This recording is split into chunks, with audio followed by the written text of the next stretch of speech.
I died pulling an all-nighter. Not a duel, a study binge. Not a battle, not a duel, a study binge. My heart just filed for early retirement. And one blink later, I woke up somewhere that was very much not my dorm. New world, sword and magic type, flying beasts, cultivators throwing fireballs, the whole Isekai starter pack. And what did the universe hand me? A shop. One tiny, dusty shop, jammed in a dead-end alley in the east corner of a city called 9 Luminaries. No customers, no cultivation, no cheap power. Just me, a counter, and a rent problem. I'd been rotting here a whole month. A month of staring at a busy street I couldn't reach. In an alley so far off the map, even beggars skipped it. My big Isekai destiny was apparently to go bankrupt in silence. And then, 31 days in, a voice went off in my skull. Strongest shop owner system successfully bound. Shop security system installed. Begin the first product draw? I nearly cried. Actual tears. The cheat every transmigrator gets standard. And mine showed up a full month late, like the world's laziest delivery driver. The shop reshaped itself around me. Junk gone. Glass counters, silver metal, clean sci-fi shine. Very nice.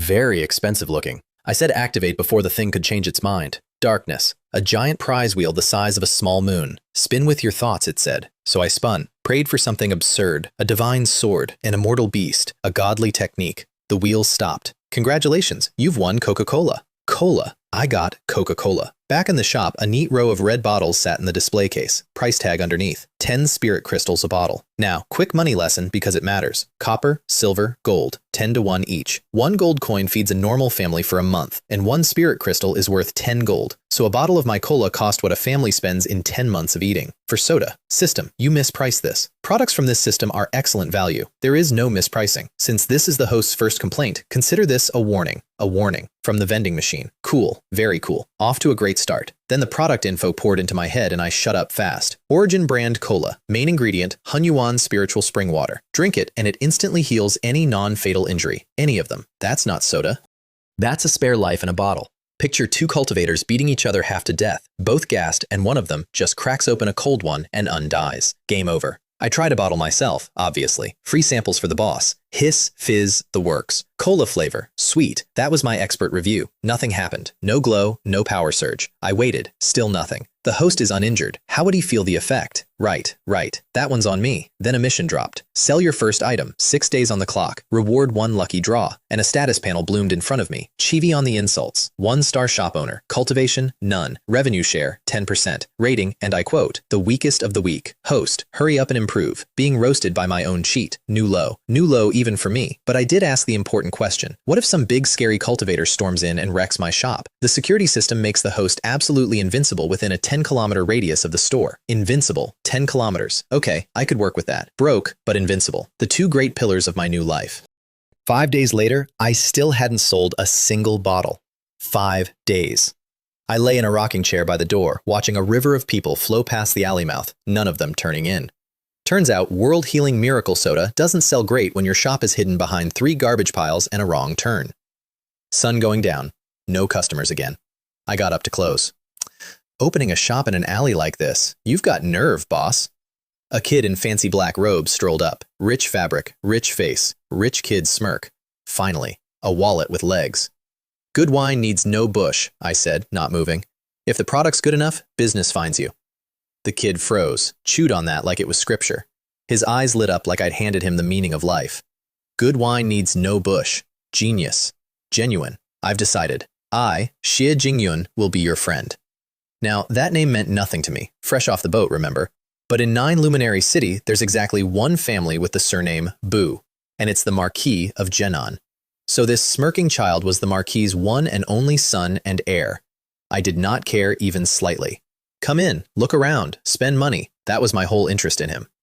He walked in, and the second he saw the shop, he made the face. You'll learn this face. Every rich person makes it. It's the, wait, that's real glass face. See, in this world, glass is a luxury. Pure glass, palm-sized, sells for hundreds of spirit crystals. Only royals and rich cultivators own the stuff, and I'm using it as shelving. Just who is this boss? Xie Jingyun whispered, doing the math and hating the answer. I pointed. Everything's on that shelf. Look for yourself. He read the cola tag. I counted in my head. 1, 2, 3. What? Right on schedule. Heals non-fatal injuries. Boss, is this a joke? Do I look like a man who jokes? He stared at me, shook his head. Fair, I don't. He bought a bottle, slapped down 10 crystals like pocket lint. To him, they were. First sale, mission complete. Ding, 1 draw earned. Then I dropped the important detail. By the way, it's a beverage. He blinked. A drink? Something with these effects is a drink? You unscrew the cap and you drink it, yeah. I opened mine, chugged half. Ice cold, because of course my system's cola comes chilled. He copied me, took a tiny nervous sip of the suspicious black liquid. His eyes blew wide open. Why? Why is this so good? I have never tasted anything like this in my life. Buddy, you're a fantasy noble. You have never known the forbidden power of fat otaku happy water. You never stood a chance. Then he noticed his body. His face changed. See, this kid had been assassinated a few months back. Survived, but with a deep hidden injury that would not heal. His father tore the city apart hunting the culprit, found nothing, gave up. That injury had been eating at him for months. 1 bottle of cola, gone. Every bit of it, erased. I want 10 more bottles, he blurted, already reaching for his crystals. Sorry, 1 of each item, per person, per day, store rule. Why? That's how the shop works, he whined. He begged with his eyes. I did not budge. He left staring back at the cola like it was a lost love. That night, my draw gave me spicy strips. Yes, spicy strips. Cheap little snack chips soaked in red chili oil. My grand fantasy arsenal was now cola and gas station snacks. I asked the system if it was actively trying to ruin me. Please do not insult this system, or this system reserves the right to withhold rewards. Touchy. But I read the spicy strips info and shut up again because the pattern was becoming clear. Eat 1 pack, temporarily raise your power by 1 small rank, stackable up to 5 times, lasts 1 minute. No side effects. Price, 100 crystals. No side effects. In a world where every power-up cooks your body a little, mine came clean. That's the scary part. Oh, and I found out how I get stronger. Every sale converts crystals straight into my own cultivation based on my revenue share. Sell things, level up. 10% share now, more as my star rank climbs. I don't train. I run a register and gain XP. Best cheat ever handed to the laziest man alive. The next morning, Xie Jingyun came back, and he didn't come alone. Beside him walked a woman who made the whole alley go quiet. White dress, black hair like ink down her back, the kind of face that ruins men's concentration. This was Xie Meilan, his adopted older sister. And she was strong. 5th rank divine soul, which in this world, at her age, is genuinely absurd. She'd come to inspect the mysterious shop that supposedly healed her brother overnight. She did not believe a word of it. Because the night before, when Xie Jingyun told her a 10-crystal drink cured his months-long injury and shot him straight into the creation realm, she'd grabbed his ear and twisted. You've grown bold, lying to your own sister. A cola stronger than every spirit medicine in the manor? Sis, I swear to the heavens. Fine, take me there tomorrow. So here she was, giving my sign the exact tisk-tisk her brother had. Origin Mall, big name for a shoebox. She walked in, saw the glass, and made the face. They all make the face. She read the spicy strips tag, went quiet, and asked the one smart question nobody else did. Effects, real. Side effects, what are they? Effects are exactly as written, I said. If they're not, feel free to wreck the shop. Side effects, none. None got her. She bought a pack and a bottle, ate the single lonely spicy strip. Yeah, 1 strip per pack. I thought the system was scamming me on portion size too. Her power jumped. Cola after. She drained the whole bottle, let out a very ungoddess-like burp, went red, and dragged her devastated brother out. And outside, she asked him the question that would follow me for a while. Who is this boss, and what is he really doing here? Xie Jingyun, bless him, waved it off. Sis, who cares? As long as we can buy the stuff, why does his identity matter? She laughed. You know what? You're right. Meanwhile, that first pack of spicy strips paid off in a way I didn't see. A merc named Sun Yue Shou had bought some too. Sharp woman, black ponytail, ran a hunting crew with 2 friends in the 9 Luminaries mountain range. Zhao Lanying and Gao Shuifeng, both easy on the eyes, all 3 lethal. Their target that week was an amethyst demon wolf, divine soul beast normally, but this one was hurt, dropped down to their weight class, so they gambled. The gamble went bad. That wolf's crystal hide bounced their blades. Its tail punched clean through Zhao Lanying's shoulder. Blood everywhere. The kind of wound that takes months to heal, if you're lucky and not dead. Sun Yue Shou tore open the spicy strips and shoved them in her mouth. If you lied to me, boss, I will make you pay. Her power roared up a full rank. 1 step, 1 sword, and the wolf's head hit the dirt. Then she poured my cola down Zhao Lanying's throat. The shoulder wound sealed in a few breaths. Gone. No scar. 3 battle-hardened women stood in a bloody forest, staring at an empty bottle, worldview officially cracked. What did you give me? Zhao Lanying whispered. It's called Coca-Cola, Sun Yuishu said. And just like that, my reputation started walking out of that alley on its own. I still hadn't advertised. I still had no idea the storm heading my way. Because a very rich, very stupid young master was about to ride into town and try to buy my entire shop. Here's the thing about my alley. It's quiet, peaceful, the kind of place where nothing happens. Then a carriage rolled into the city, pulled by azure-scaled horses with dragon blood, the kind that make grown Moon cultivators step off the road and bow. Big silver moon crest on the front. That crest belongs to Silver Moon Manor, one of the heavy hitters near the Heavenly Star Empire. Stronger than the Empire, actually. And out of the carriage came exactly the guy you're picturing. Fancy robes, a show-off folding fan, a sneer he clearly practiced in a mirror. He wandered into my alley because he was bored, saw my shop, and read the sign. Origin Mall. He laughed. Ha! What a big mouth. Then he glanced at me on my chair, felt zero spiritual energy, and wrote me off. Just a mortal. And then he saw the glass. You know the face. He made the face. Except his version came with dollar signs. Palm-sized pure glass sells for hundreds of crystals, and I've got a whole shop of it. His eyes lit up like a slot machine. If he could grab all this glass, he'd never worry about pocket money again. Hey, wake up. I'm buying this shop. I opened one eye. Not for sale. 100 crystals. Not for sale. 1,000. I closed the eye and went back to the sun. Genuinely could not be bothered. That's when the sneer curdled. He strolled inside, found the cola and spicy strips, read the effects, and laughed that same ugly laugh. You made this up. Instant full heal, stackable power boost. Even high-grade pills can't do that. True or false, you'll find out soon. He handed a pack of spicy strips to his old bodyguard, a 5th-ranked Dao-seeking expert named Uncle Wang. Eat it, prove it's fake. Uncle Wang ate it. And a few seconds later, a wave of power rolled off him that nearly knocked the shelves over. The kid's brain lit up. If he could haul this stuff back to Silver Moon Manor, the whole sector's army doubles in strength. So he made his move. Boss, I'll buy every spicy strip and every cola you have. One of each item, per person, per day. Store rule. Then double the price. I looked at the sky at a cool 45 degrees and delivered a line for the ages. Actually, I have no interest in spirit crystals. He lost it. Not angry lost it. Evil grin lost it. Good, very good. Then let me be clear. Not the strips, not the cola. This whole shop. I want it all. Wanting, not buying. If we weren't in 9 Luminary City, your life would already be in my hands. Now get lost while I'm in a good mood. I pointed at the door. The exit's in the back. Leave gracefully. He didn't understand at first. Then it hit him. I'd told him to get out. Today, even if the great emperor himself showed up, he couldn't save you. Die. Silver light wrapped his fist. Creation peak power, minimum. And he swung it straight at my head, fully intending to cave my skull in. I didn't move. Thump. His fist hit an invisible wall a full inch from my face. His arm made a sound arms should not make. And the boss he'd written off as a mortal hadn't so much as leaned back. Remember the store security? Invincible within 10 kilometers. This was that. He wasn't punching me. He was punching physics, and physics was undefeated. Do you know what happens to people who cause trouble in this store? He couldn't move. Cold sweat, half pain, half the dawning realization that he'd walked into the wrong alley. So he did what spoiled kids do. He called for his bodyguard. Uncle Wang was fast, genuinely fast. Didn't matter. He appeared beside the kid, grabbed his shoulder, tried to yank him out of the shop, and couldn't budge him, not an inch. Now Uncle Wang was sweating too, 5th rank Dao seeking, and he couldn't move his own young lord, which meant I was holding the kid in place with power that made his own look like a candle next to a house fire. So he switched targets, palmed me instead. Silverlight palm! A shimmering strike, edges cracking with tiny black fractures. Real technique. Scary if you're anybody else. Too slow, my voice came from beside him. The me he'd struck dissolved into an afterimage. My hand landed on his shoulder. A quiet little sound, and Uncle Wang weathered a few thousand years in half a second. Turned to dust, blew away in the breeze. The kid stared at the empty space where his bodyguard used to exist. You killed Uncle Wang! Buddy, a light tap did that. Do the math on what a real one does. He tried to bargain. Senior this, my mistake that. I wasn't interested. People pay for what they do. Store rule. Anyone who makes trouble here dies. I raised a palm, and a jade pendant on his waist flared. His father's divine thought, sealed inside, blocking my hand and yanking the kid toward safety. He started laughing again, because rich kids never learn. My father is a Dao-seeking peak master. You can't kill me. Prepare to die. Then the pendant went off like a flare, and a beam of silver light shot into the sky and became a figure 1,000 feet tall. The whole city went dark under the pressure.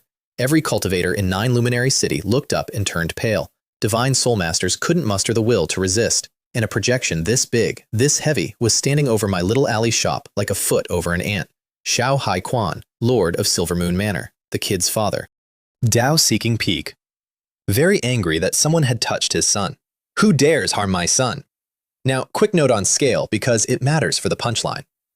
Over in the Imperial Palace, the great emperor of the Heavenly Star Empire himself, a 9th-rank Dao-seeking monster named Guo Tianlun, opened his eyes and went tense. He recognized that projection. He sent his top retainer, an old man named Jian Zicheng, racing to activate the city's protective formation, because a projection like that could level the whole capital. So that's the board. A 1,000-foot divine projection about to nuke a city, an emperor scrambling, and me lying in a rocking chair, mildly annoyed that my afternoon got interrupted. The projection spoke one word: die. The sky split, a false moon appeared beside the sun, and a beam of tangible silver light tore straight down at me, cracking space as it came. The kid, Xiaolong Wei, was already grinning, already tasting my death. I lifted one finger. The beam stopped. Dead. An inch of nothing between it and my fingertip, like it had hit a wall the size of the universe. This was the Manner's ultimate technique: Silver Moon descends, strong enough that a same-level master wouldn't take it head-on. And it hung there, frozen, because I told it to. The kid's grin died in his throat. I flicked my finger. The beam shattered into a million points of light. Very pretty. Genuinely one of the nicer things I've made explode. Up in the sky, the projection frowned. It hadn't sensed a single wisp of power from me. That's the part that spooks them every time. There's nothing to read, no aura, no tell. Just a shopkeeper flicking his finger and ending your signature move. And then Xiao Haiquan got greedy. He looked at my shop, decided it must have some priceless formation making me invincible, and rather than back off, he doubled down. Destroy. Hundreds of beams condensed and rained down, not just on me, on the entire city. Old Jian down below screamed for mercy. Because the formation wasn't fully up, and half of 9 Luminaries' city was about to become ash. He didn't care. To him, the whole city was ants. That's when I stopped being amused. Store rule: anyone who attacks this shop dies. I didn't shout it. But every soul in 9 Luminaries' city heard it, clear as a bell, under the shadow of a projection that could erase them. And they all had the same thought. Who is insane enough to say that right now? I raised my hand and reached for the moon. That silver moon he'd conjured, his whole ultimate technique, trembled and slipped his control. Then it started to solidify. From a phantom into a real, physical, 10,000-foot moon. This move is called Heavenly Obstruction Star. Yeah, I stole the name from a character back home. Sue me. There's no copyright office in this world. The moon fell. Not on the city, on him. His projection threw up its massive arms to catch it, an ant trying to bench press a mountain, and the arms just annihilated. Not broke, annihilated.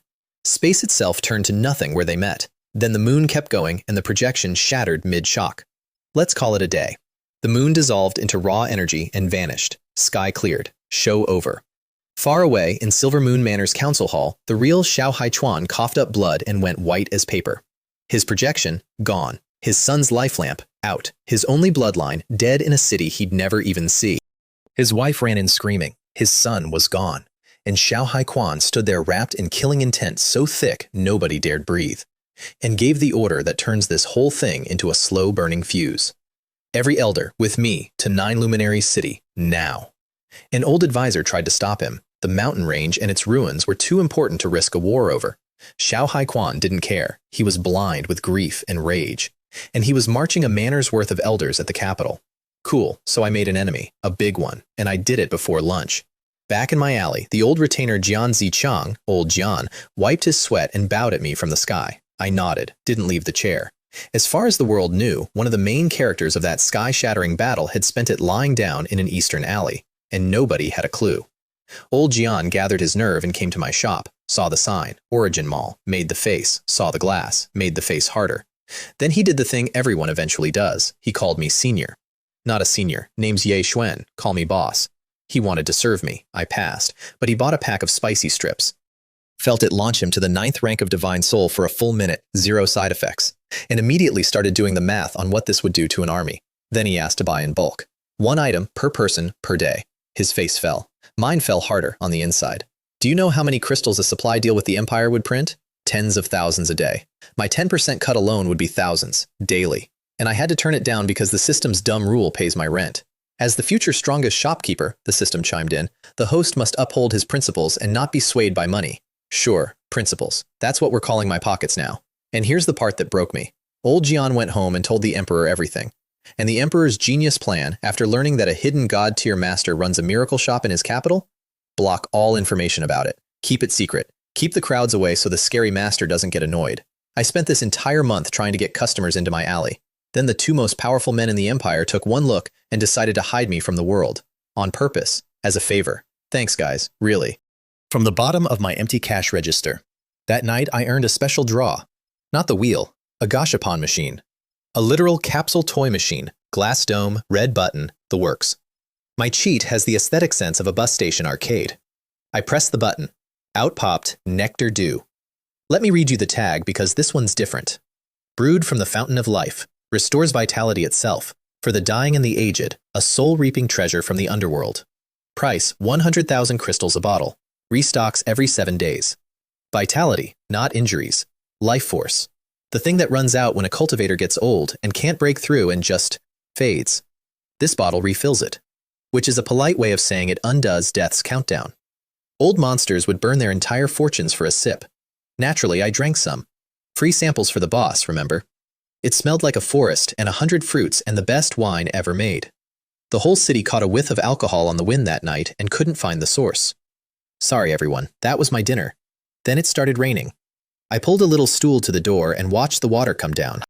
And for a minute, the whole thing felt unreal. A month since I died at a desk. I'm an orphan back home, no family to miss me, no grave probably. When I go, the last traces of me on Earth just quietly get deleted. I let myself feel that for exactly one rainstorm. That's the deal I make with myself. One rainstorm, then back to work. And then a black dot fell out of the sky, straight at my alley. Now, I'd missed the whole reason. 10 kilometers up and out of my range, a war had just ended. A woman named Fang Qianyu, the #1 name on the assassin rankings, secretly a member of the Demon Beast royal clan. She'd just survived her ascension to the Venerable realm, then got ambushed by 5 Dao-seeking experts and a venerable rank demon monk named Kong Ming. Someone in her own race had sold her out. Someone told the killers exactly where and when she'd be at her weakest. So she did the thing you do when you're out of options. She spat out her own demon core and blew it, trading almost all her life force to take her hunters with her. Killed 5 of them in one blast. The monk hid in his bowl and ran, and she fell, her life nearly gone, purple hair streaming, thinking this was the end.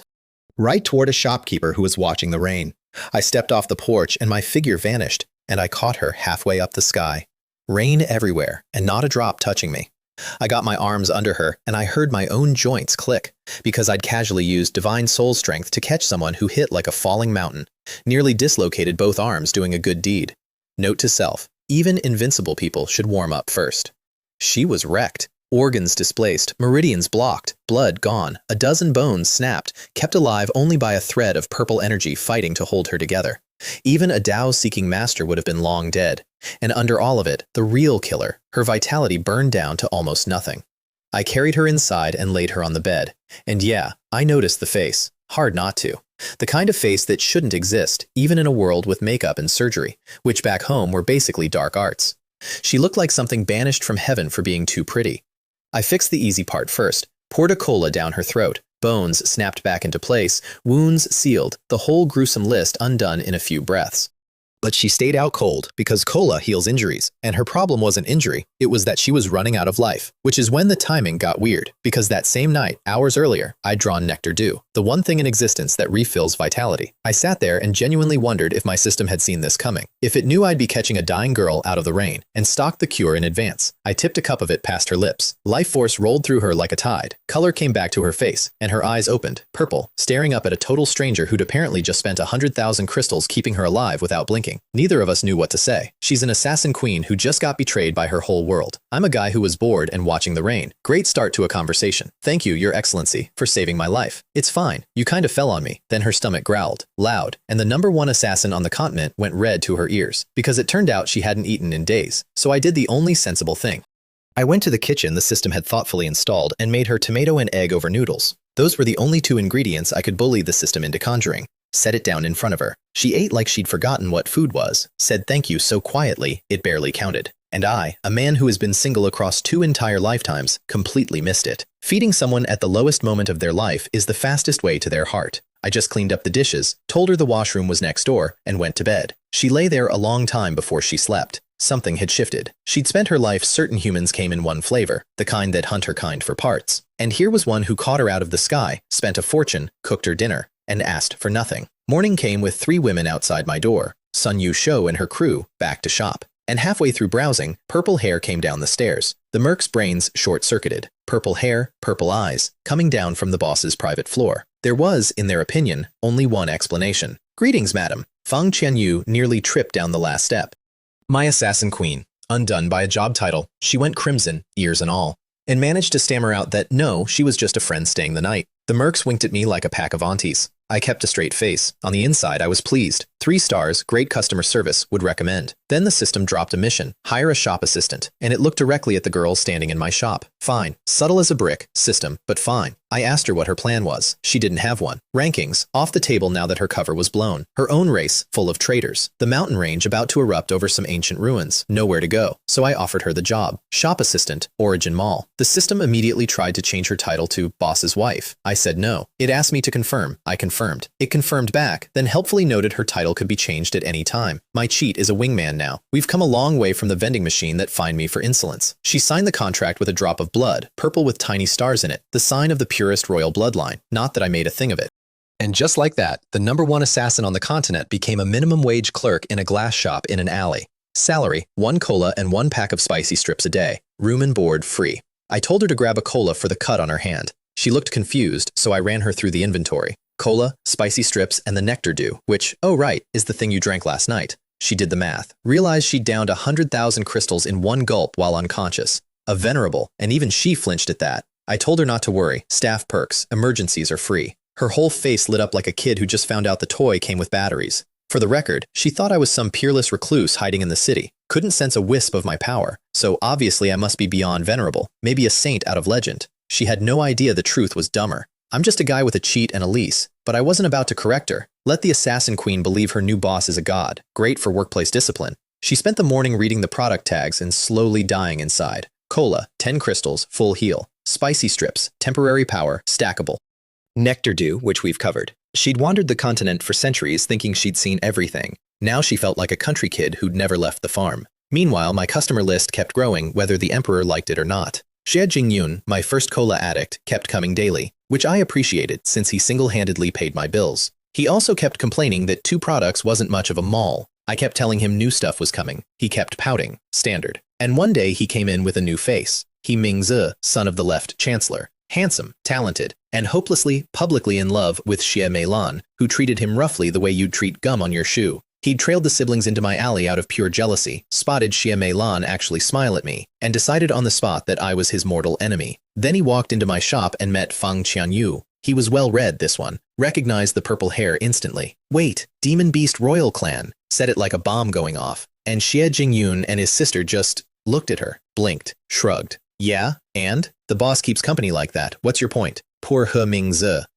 He'd expected the room to gasp with him, and instead, everyone treated a royal demon in human form like she was the weekend staff. He nearly had a crisis right there. Then Xie Jingyun leaned over and did me the biggest favor of the week. Whispered it loud enough that I heard every word, because he was the weakest person in the room by a mile. That the boss just wants to be an ordinary boss. That causing trouble here is a fast way to stop existing. He Mingzi had been half a thought away from running to his father about the demon in the shop. He went cold, shut his mouth, and quietly decided caution was a virtue. Smart kid. Lives to simp another day. My next draw was instant noodles. Cola, spicy strips, instant noodles. At this point, I asked the system, out loud, whether it had graduated from a convenience store. It went silent, then dumped the actual drop table into my head. Billions of items, each with a probability of basically 0.1000 zeros. Turns out I wasn't being pranked. I was just cursed with the world's worst luck. Fine. The noodles earned it. Eat a tub. Cultivate 10 times faster for an hour. 10 crystals.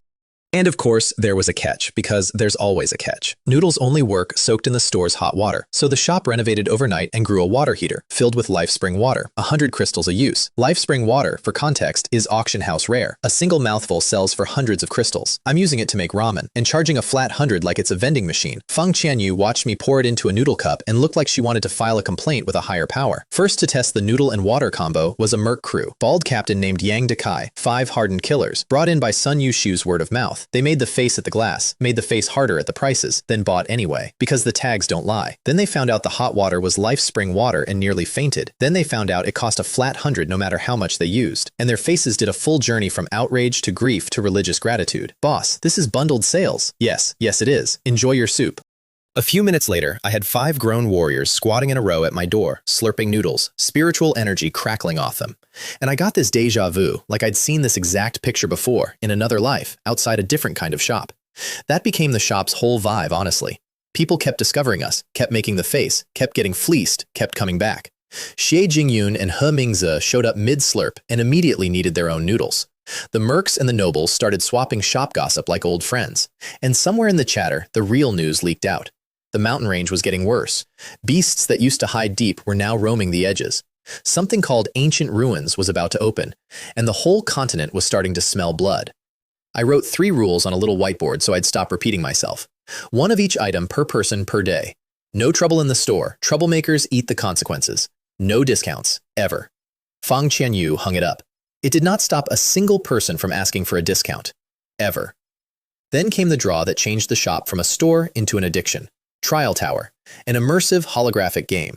The shop rearranged itself again, grew 10 seats, 10 silver helmets, 10 screens. Put on a helmet and your mind drops into a world that feels exactly like the real one, except your cultivation is gone. You're just a body with a weapon. You fight, you die, you respawn. And here's the kicker. The experience feeds back into your real body. You get stronger by playing a game. I demoed it for Fang Qianyu, dropped into a grassland as a plain human. A giant wolf came howling. I did the reasonable thing and ran, because 2 legs don't beat 4. And then I got my throat torn out and respawned. Very real, I said, because it was. I genuinely felt death, then blinked back to life without a scratch. A perfectly safe place to practice dying. Slightly horrifying, extremely useful. Then Fang Qianyu tried it. Same grassland, same wolf, no cultivation, just a dagger. She bent at an angle a human spine shouldn't reach, slid under the pounce, and the wolf's head hit the grass before its body knew it was dead. 3 more appeared. She handled them like a dance. I stood there watching the assassin queen make the game that killed me look like morning stretches, and felt a very specific flavor of shame, defeated by my own minimum wage clerk in the tutorial. Word of the game spread and the shop filled up. The nobles got addicted. Xie Jingyun died to the same wolf so many times he started screaming at the screen. His sister, Xie Meilan, treated it like sacred training because she's the smart one. There's a whole in-game mall inside the tower too. Weapons and cultivation levels you pay real crystals to unlock, because of course my system found a way to charge people inside the thing they already paid to enter. Ranks up to holy weapon. And buried in the list, things like a Gatling and a Star Destroyer cannon, rated same tier as a holy weapon, no spiritual energy required. The nobles had no idea what they were looking at. I did. I said nothing. Some jokes are just for me. Around then, the sky over the city cracked open, and a beast the size of a small building came screaming in on Crimson Flame. A crimson gold mystic sparrow, phoenix-blooded, so rare it's basically a legend, and standing on its back, a dozen teenagers in luxury robes, each one radiating enough arrogance to curdle milk. White cloud crest on their chests. Lingyun Academy had arrived. Lingyun's one of the powers that sit at the very top of the continent. They'd come for the ruins, obviously, dressed it up as a field trip for their students. 2 teachers led them, both 9th rank Dao-seeking. A cold, silent man named Qiankun Qingtian, and a warm, sharp woman named Suma Yuexia. The kids scattered into the city to have fun. 2 of them found my alley by accident. Pei Lia, a little princess of an empire that outclasses this one. And Hening Shui, the pampered youngest of a 1,000-year clan with 9 older brothers who spoil her rotten. They made the face at my sign, made the bigger face at my glass, and then met Fang Qianyu and did the exact same double take everyone does. Then they watched the trial tower screens, watched Xie Jingyun die, decided they'd obviously do better, paid up, dropped in, and got instantly deleted by the wolf. 50 times. Hening Shui tore off her helmet, screaming that she died 50 times to the first level. Meanwhile, on the next screen, Pei Lia had figured out the in-game shop and was actually surviving. Fang Qianyu explained the mall icon, straight-faced, holding back a laugh. I'd told her on day 1 that a professional clerk holds it in, no matter how funny the customer is. Unless she can't, which, watching 2 spoiled prodigies rage at a tutorial wolf, was becoming a real test of her professionalism. They came back the next day, and the day after, because the game genuinely raised their cultivation, and nothing hooks a cultivator like free progress. They also quietly agreed, on their own, never to tell the other students about my shop, because there were only 10 seats and they weren't about to share. What they didn't know was that Xie Jingyun's group had made the exact same secret pact. My alley had become the most jealously guarded secret in the city, and I hadn't advertised a thing. I did try to clear that tower myself, by the way. King-level gamer in my last life, so a little hollow game couldn't possibly stump me. It stumped me. Took me hundreds of deaths just to crawl through the first floor on easy. My pride, back home, was in the ICU. But here's the thing about dying hundreds of times in a place where death is free. You get good, fast, went from clueless to seasoned in about a day. And I started to feel it, the pull of wanting more than a 10-kilometer bubble around a chair. I wanted to see the world outside my alley eventually. Just, after a nap. Life at this point was pretty good. I had a shop, a clerk, a game I couldn't put down, and a small pile of crystals. I also had a manor lord marching an army at the city to avenge his dead son. And a continent's worth of monsters converging on the mountains outside my window. But that's a tomorrow problem. Today, there's sun.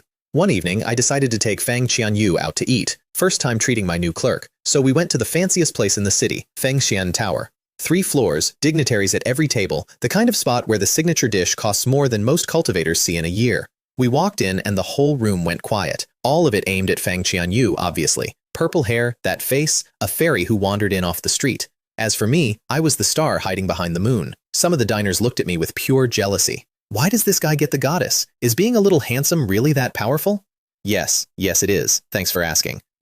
I ordered the signature dish without checking the price, plus a few more, because you don't cheap out on your clerk's first dinner. The whole table came to nearly 5,000 crystals, which I know because the diners around us did the math out loud with hate in their eyes. Didn't care. Food was good. Then 2 guys strutted in. You could smell the trouble before they sat down. One was the second prince, Guo Zixuan, son of the emperor. The other was Wu Changhai, son of the right chancellor, the designated lackey. The kind of pair that's bullied their way across the city for years because nobody dared touch them. The waiters practically genuflected. The prince swept the room, spotted Fang Qianyu, and swore he'd never seen anyone so beautiful. Which, fair. Wrong conclusion though, because his very next thought was, I must have this woman. He walked over, ignored me entirely, and gave Fang Qianyu the smile he clearly thought was devastating. Come upstairs for a drink, beautiful. Fang Qianyu said nothing, just frowned slightly. This is a woman ranked #1 on the assassin boards. Treating her like a pretty face to be collected is the kind of mistake you don't usually survive to regret. But the prince didn't know that, so the lackey stepped up to do the threatening. Wu Changhai pointed at his prince, explained his glory, and laid it out. Go with him and rise to the top. Refuse, and you don't want to know. And as for me, he graciously offered to spare my life if I got lost immediately. Now, I was already in a bad mood, and I had this strong sense of déjà vu, because the last person who strutted into my life, throwing his family name around, had turned into a fine dust. So I gave the prince one warning, in a voice cold enough that the whole restaurant shivered and wondered why the temperature dropped. Do you know what it means to not court death? He laughed. My father is the great emperor. Who in this city can kill me? Wrong answer. He ordered the lackey to teach me a lesson. Wu Changhai grinned, cracked his knuckles, walked over. Snap. I slapped him. Once. He flew across the room like a thrown doll and hit the far wall hard enough to leave a dent. Handprint on his cheek, swelling by the second, a couple of teeth on the floor next to some blood. He was out cold, which honestly spared him the pain. The whole restaurant grimaced in unison. The prince's confidence evaporated. He didn't even care about the goddess anymore. No woman's worth more than your own skull. Then he did the rich kid thing. Smashed the jade pendant on his belt, the panic button, the one that summons help. And the entire city's protective formation shuddered awake, because that pendant was tied straight to the palace. Over in the palace, the emperor's brush froze mid-word. He felt it, sent old Jian racing across the city, because the prince was a fool, but he was still blood. And out loud he swore that whoever laid a hand on his son would pay, no matter who they were. Old Jian arrived in seconds, stormed into Fengxian Tower ready to make an example of whoever dared touch royalty, saw the prince, saw the swelling handprint on the lackey, and then the prince, safe now in his little golden bubble, pointed at me and demanded old Jian kill me. Oh, and, he added, make sure the beautiful one over there doesn't get hurt. Old Jian's soul left his body, because old Jian knew exactly who I was. He'd watched me flick a Manor Lord's ultimate technique apart with one finger a few days ago, and now the prince was ordering him to threaten me and hit on my clerk in the same breath. So old Jian made a choice, a very fast, very smart choice. Snap. He slapped his own prince. Hard. The whole restaurant lost its mind. Old Jian, the royal retainer, sent to help, had just knocked out several of the second prince's teeth. The prince sat there holding his face like the world had stopped making sense. Kneel, old Jian said. You hit me? You want me to kneel to this nobody? The prince couldn't process it. Jian Zichang, you traitor. Our family fed you for decades and this is how you repay us? That one landed wrong, because old Jian isn't a servant. He's a 9th rank Dao-seeking spear god who stayed near the emperor for decades out of gratitude for a rescue, not a leash. And this brat had just called him a dog in front of a full room. Old Jian's hands trembled. Then he kicked the prince behind the knee and the prince went down, screaming, knee ruined. Senior, old Jian said to me, bowing, the prince is a fool. The empire will pay any price. We only beg you spare his life. Senior.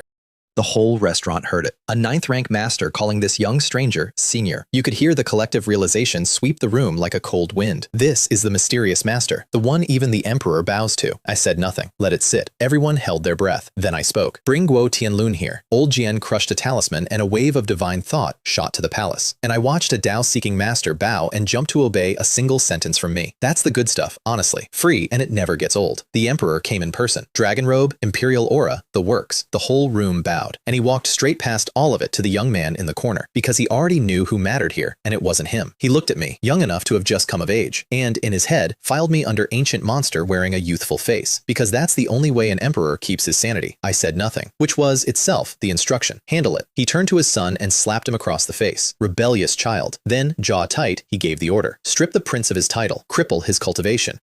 Exile him to the southern border, the wildest, most miserable corner of the empire, and never let him return. For a spoiled prince, that's worse than death. A cripple with no name and a place that eats the weak. The emperor looked at me. Are you satisfied, senior? I nodded. It's fine. I'm not actually bloodthirsty. Let the kid go enjoy the scenic southern wasteland as a nobody. Character building. But the emperor wasn't done buying peace. He pledged 50,000 crystals in compensation, plus free meals at Fengxian Tower for life. The whole room stared. The mighty great emperor had walked in and folded instantly, humble as a clerk, in front of a stranger. The whole city figured out who the young man in the corner was that night. The story spread in less than a day. And a funny thing happened. 9 luminary cities suddenly got a lot safer, because now nobody knew which quiet, unremarkable-looking young man might be a hidden god who'd erase you for cutting in line. Me. I finished my very expensive meal, which by the way was excellent, then tore a hole in space to go home. No walking past the crowd of cultivators camped outside hoping to recruit me, tearing space to skip a walk.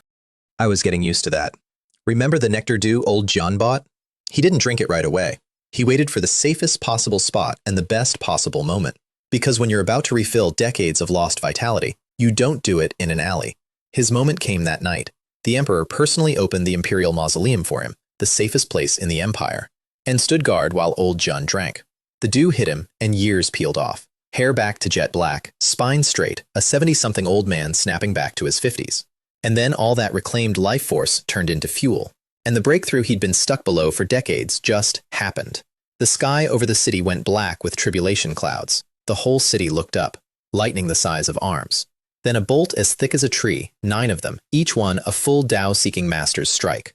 Old John stood in it with his black dragon spear, the weapon that earned him the name White-Clothed Spear God back when he was young and terrifying. He laughed and broke them one by one. Halfway through, injured and gasping, he reached into his ring and pulled out a bag of spicy strips and a bottle of cola.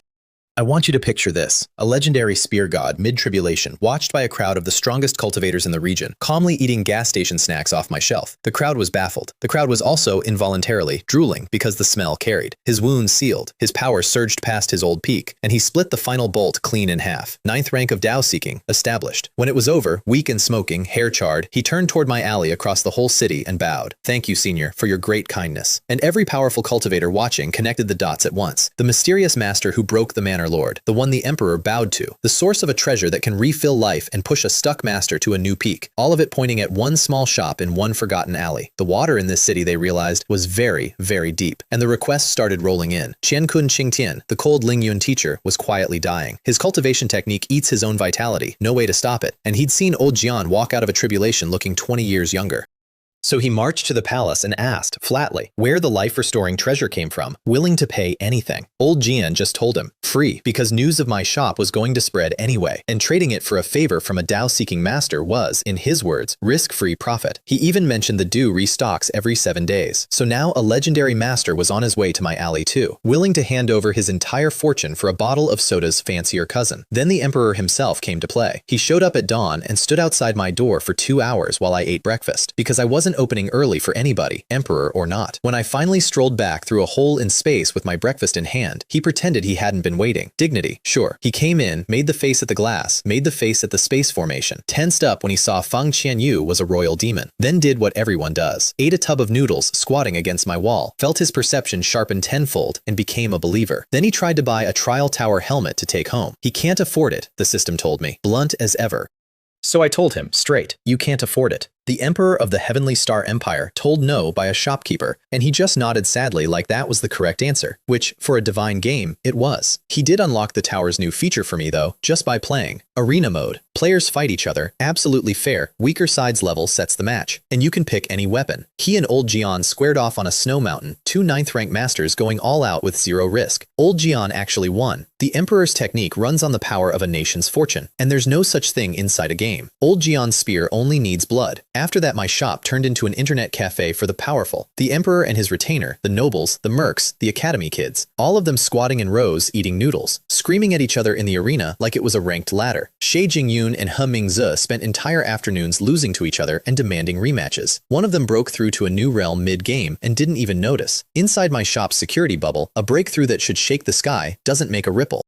Xiamelan got humbled by Old Jian in a single move and finally understood the gap between talent and mastery. Everyone got stronger, everyone got addicted, nobody could stop. And Sima Yusha, the good teacher, asked if she could bring her students. I said yes so fast I nearly pulled something, because the system had just handed me the scary mission. 1 million crystals of turnover, 50 days, reward, 1 draw. My daily take was around 1,000. Even selling the nectar dew every week only got me to 700,000. I was over 200,000 short with a countdown running. And for the first time since I got this cheat, I felt a bead of sweat. Getting Origin Mall famous had gone from lazy dream to actual deadline. So the students came, a dozen at a time. And Qiankun Qingtian came for his due. And Ling Yun's teachers started sniffing around, because a mind like Sima Yusha's had already guessed the truth. If a shop can casually sell things that refill life, its owner isn't here for the ancient ruins. He might be here to disrupt everyone who is. Or he might just be a bored god running a register. She genuinely couldn't tell. Neither could Qiankun Qingtian.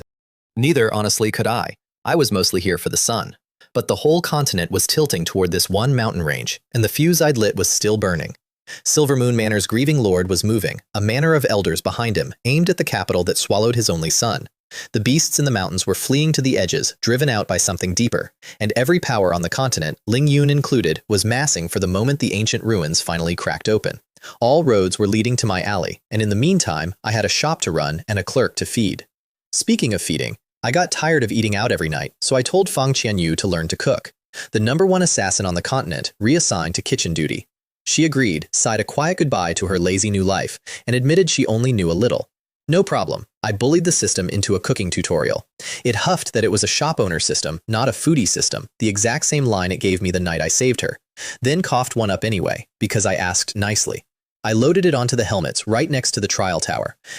Next morning, she came out of the kitchen with 2 bowls of egg-fried rice, every grain glowing gold, and it tasted better than the fanciest restaurant in the city. I was impressed. Then she told me why. She'd nipped out to the mountains and found the Academy's legendary phoenix-blooded crimson gold mystic sparrow, the same Tao-seeking beast they'd flown in on, then casually scared it into waving an egg, so she'd have something decent to fry. Their sacred mount, my breakfast. She really is the best clerk in the world. The teacher Sima Yu Sha nearly choked on her noodles putting that together. And a few students, hearing the assassin queen describe a Tao-seeking phoenix as a little bird, made the mistake of scoffing that a mere clerk shouldn't talk big. Fang Qianyu smiled, raised one finger, and snapped space into a black hole at her fingertip, something a normal Tao-seeking master flat out can't do. The scoffing stopped. Their opinion of her rocketed past their own teacher. Never underestimate the woman behind the counter. Then the tutorial got funny, because the cooking tutorial teaches you to gather ingredients first person. Which means step 1 of the recipe is slay 1 pureblood dragon. And the students got to experience, in full immersion, some black-robed master cleaving a 1,000-foot dragon in half with a kitchen knife. Pei Lia cooked 1 dish and came out looking like she'd found religion. The onlookers watched her screen show a god butchering a divine beast for soup stock and quietly filed the shop under Do Not Mess With. Naturally, the instant I learned the tutorial was amazing, I remembered it was free and my soul cried out. So I told the system to start charging. 100 crystals a lesson, 1 a day. For the low price of 100 crystals, you too can watch a legend gut a dragon for broth. Bargain. I also capped the tutorial's power level to this world's ceiling. For world peace, not because I panicked. The last thing I needed was a shop full of nobles learning that a world beast the size of a star was just somebody's barbecue. Anyway, business was booming, the mission clock was ticking, and the trouble was only getting bigger. Because the shop had stopped being a local secret, it was becoming a continental one.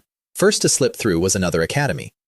A cold guy named Wen Mingde wandered into my alley, made the face, and got recognized by Qiankun Qingtian, who was there for his due. Turned out Wen Mingde was a teacher from Xuanyue Academy, Ling Yun's equal, another top power. He'd come sniffing for the same ruins, and Qiankun Qingtian, in the coldest voice imaginable, told this rival exactly why he'd brought his students to a hole-in-the-wall shop, play games, then shoved past him and walked in. Wen Mingde followed, baffled, and within the hour was a convert. He tried the trial tower, found a hidden setting called Mirror Challenge, and got to fight a perfect copy of himself. Same power, same everything. For a battle addict, that's paradise. He hurled a volcano at his own reflection, laughing like a kid, and when the 3-hour limit yanked him out mid-swing, he nearly filed a complaint. A Tao-seeking peak master, rate limited by my shop, queuing behind students for hot water, because even he knew better than to break the rules on the whiteboard. Meanwhile, Qiankun Qingtian finally got his nectar dew. 4 days he'd waited. He downed it right there, and the lost vitality flooded back, the death energy in his body scattered.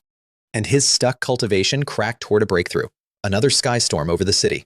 Another master leveling up off my shelf. He bowed and thanked me. I told him it was his own opportunity, nothing to do with me, which is what I say to everyone, mostly because it's funnier when it's technically a lie. Then came the trio. A Medicine Valley alchemist named Sun Zifeng, flame crest on his robe. A swordsman named Shangguan Jianfeng, silent, cold, the kind who talks with a blade. and the saintess of Yaoqi Holy Land, Qianyu Shi, gorgeous, powerful, and used to every young man in a room tripping over himself for her attention. They'd heard about the shop from a student and came to see if it was real. They made the face at the glass. They met Fang Qianyu and did the double take. Then Sun Sifeng read the cola tag and nearly fainted. Because an alchemist knows exactly what instantly heals all injury is worth, and it's not 10 crystals. It's a death sentence for the entire pill industry. His whole world tilted. And the saintess? She got ignored. By me. I glanced at her once and went back to the sun. No ripple, no fluster, nothing.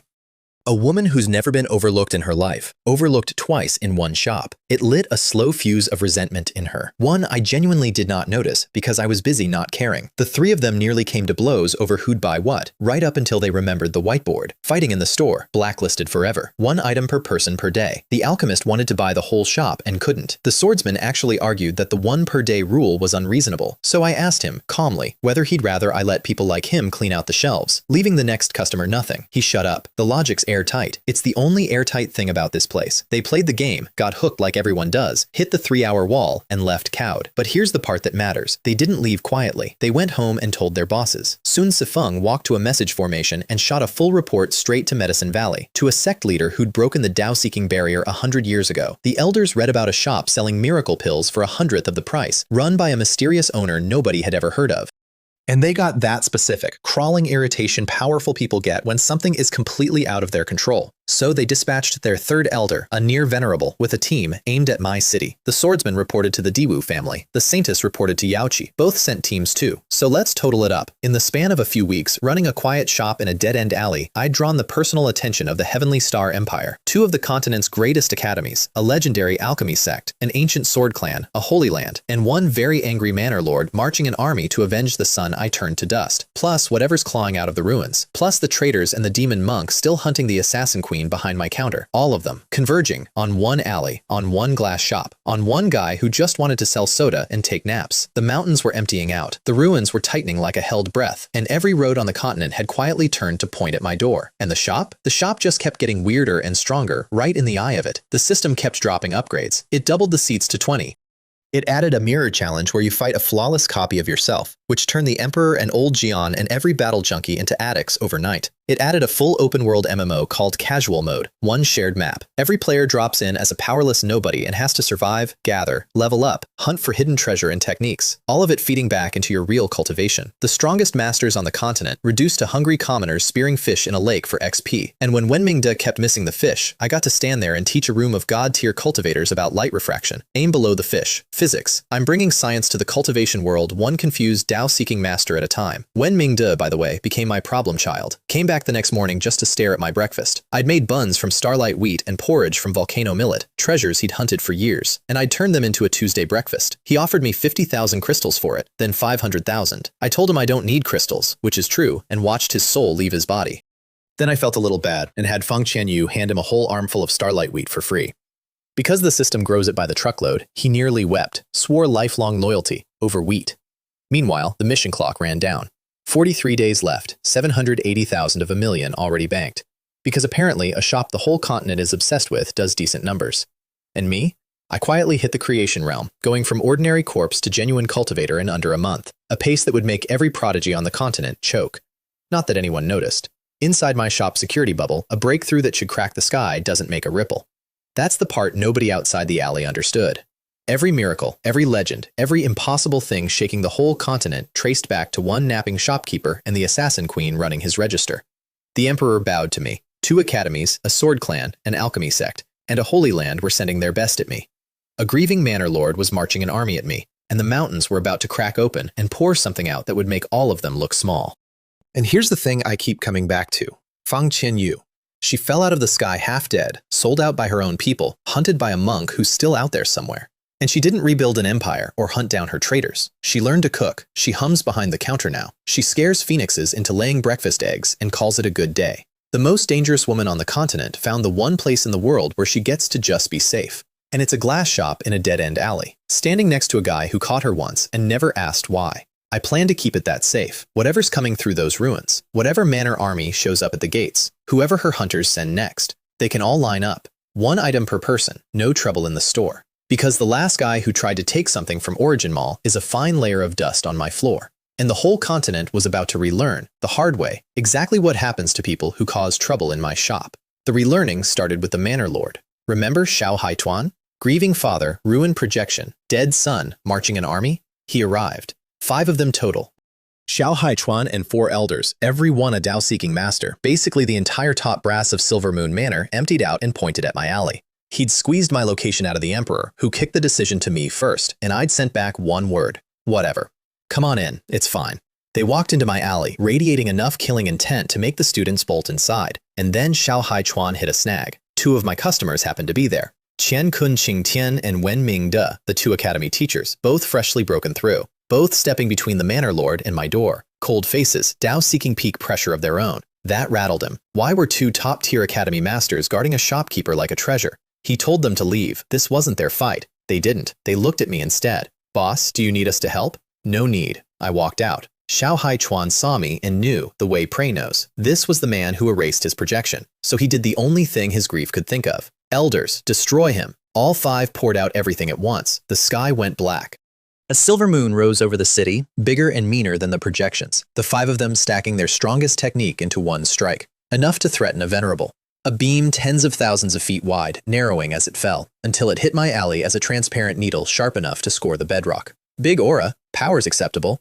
That was my review. Then, as it came down, I waved my hand. The way you shoo a fly. The beam vanished, not deflected, erased, like someone wiped that part of the painting clean. No spiritual energy, no shockwave, no dented cobblestone, nothing. Xiao Haiquan's voice came out shaking. How did you do that? And the truth finally landed on him. I hadn't stayed calm because of the 2 teachers at my door. I'd stayed calm because I never took the 5 of them seriously for 1 second. His sure-thing revenge had walked him straight to the edge of a grave, and somewhere in there he realized his idiot son had picked a fight with something that shouldn't exist. The Manor Lord who came to avenge a death was now begging his own body not to shake. He opened his mouth, maybe to plead. I raised my hand, slender fingers, and I snapped. Snap. A soft breeze crossed the alley. 5 Dao-seeking masters turned to ash mid-thought. No struggle, no resistance, no time to even finish being afraid. I decided to call that one conceptual clearing. It doesn't hit you, it doesn't burn you. It reaches down to the rules of the world and redefines you as a thing that does not exist. Within my shop's bubble, I don't beat you. I revise reality until you are never there. Changing the world is as easy as waving a hand. It's not an exaggeration to say that in this alley, I'm a god. Then I snapped again, and the silver moon in the sky blinked out like it had never been born. Across the city, thousands of cultivators braced for the beam to land, and it just didn't. Second time now they'd watched a sky-ending attack vanish and never seen who did it. The whole continent's biggest mystery got bigger, and Silver Moon Manor, one of the great powers near the Empire, quietly became a name with no leaders left to answer to it. Wen Mingde found his voice, barely. 5 Dao-seeking masters. And that's it? Qian Kun Qingtian nodded, grim, because from start to finish, he couldn't even identify what I'd done. It's genuinely beyond what their whole realm can understand. And then the part I didn't see coming. I turned to walk back inside, and a crowd came pounding up the alley. Every regular I had. Xie Jingyun, his sister, He Mingzi, the Merc Cruz, the academy teacher, all of them running toward a shop that a manor lord had just attacked, to help, to stand next to me. They knew full well they'd be about as useful as paper umbrellas in that fight. They came anyway. I'm not a sentimental guy. 2 lifetimes single, remember. But I stood there watching a mob of people sprint into what should have been a war zone just because it was my shop. And I felt something I didn't have a snappy line for. Turns out even in a world this brutal, in this whole cutthroat cultivator underworld, you can accidentally build something like real friends, around a glass counter, over cola and instant noodles. Feng Qianyu had told the worried students not to bother panicking. An attack like that couldn't even scratch the boss. Unconditional, not a flicker of doubt. And when someone asked me straight out how strong I actually am, I gave the honest answer. I don't know. In this world, I've never met an opponent. Gave myself a small mental pat for that one. The Emperor jogged up last, a little sheepish since he's the one who'd handed Xiao Haichuan my address. I waved him off and walked back into the shop. Not blaming him, water under the bridge. The manor lord was already floor dust. And that, more or less, is how a napping shopkeeper became the single most untouchable thing on the continent without ever leaving his alley. After that, life went right back to comfortable. Except the shop's newest toy had quietly turned into a gold mine. And the regulars figured it out fast. Casual mode, the open world one. Turned out killing things in there dropped experience. And experience leveled you up, and levels carried straight back to your real body. So my customers, a mob of empire nobles and a literal emperor, spent an afternoon jumping a pack of wolves in a virtual forest like it was payday. The wolves fled. My customers did not let them. The look on a grown Dao-seeking master's face when he realizes a gray wolf is worth 5 XP is a thing I will treasure. Predator and prey, officially swapped. And the drops.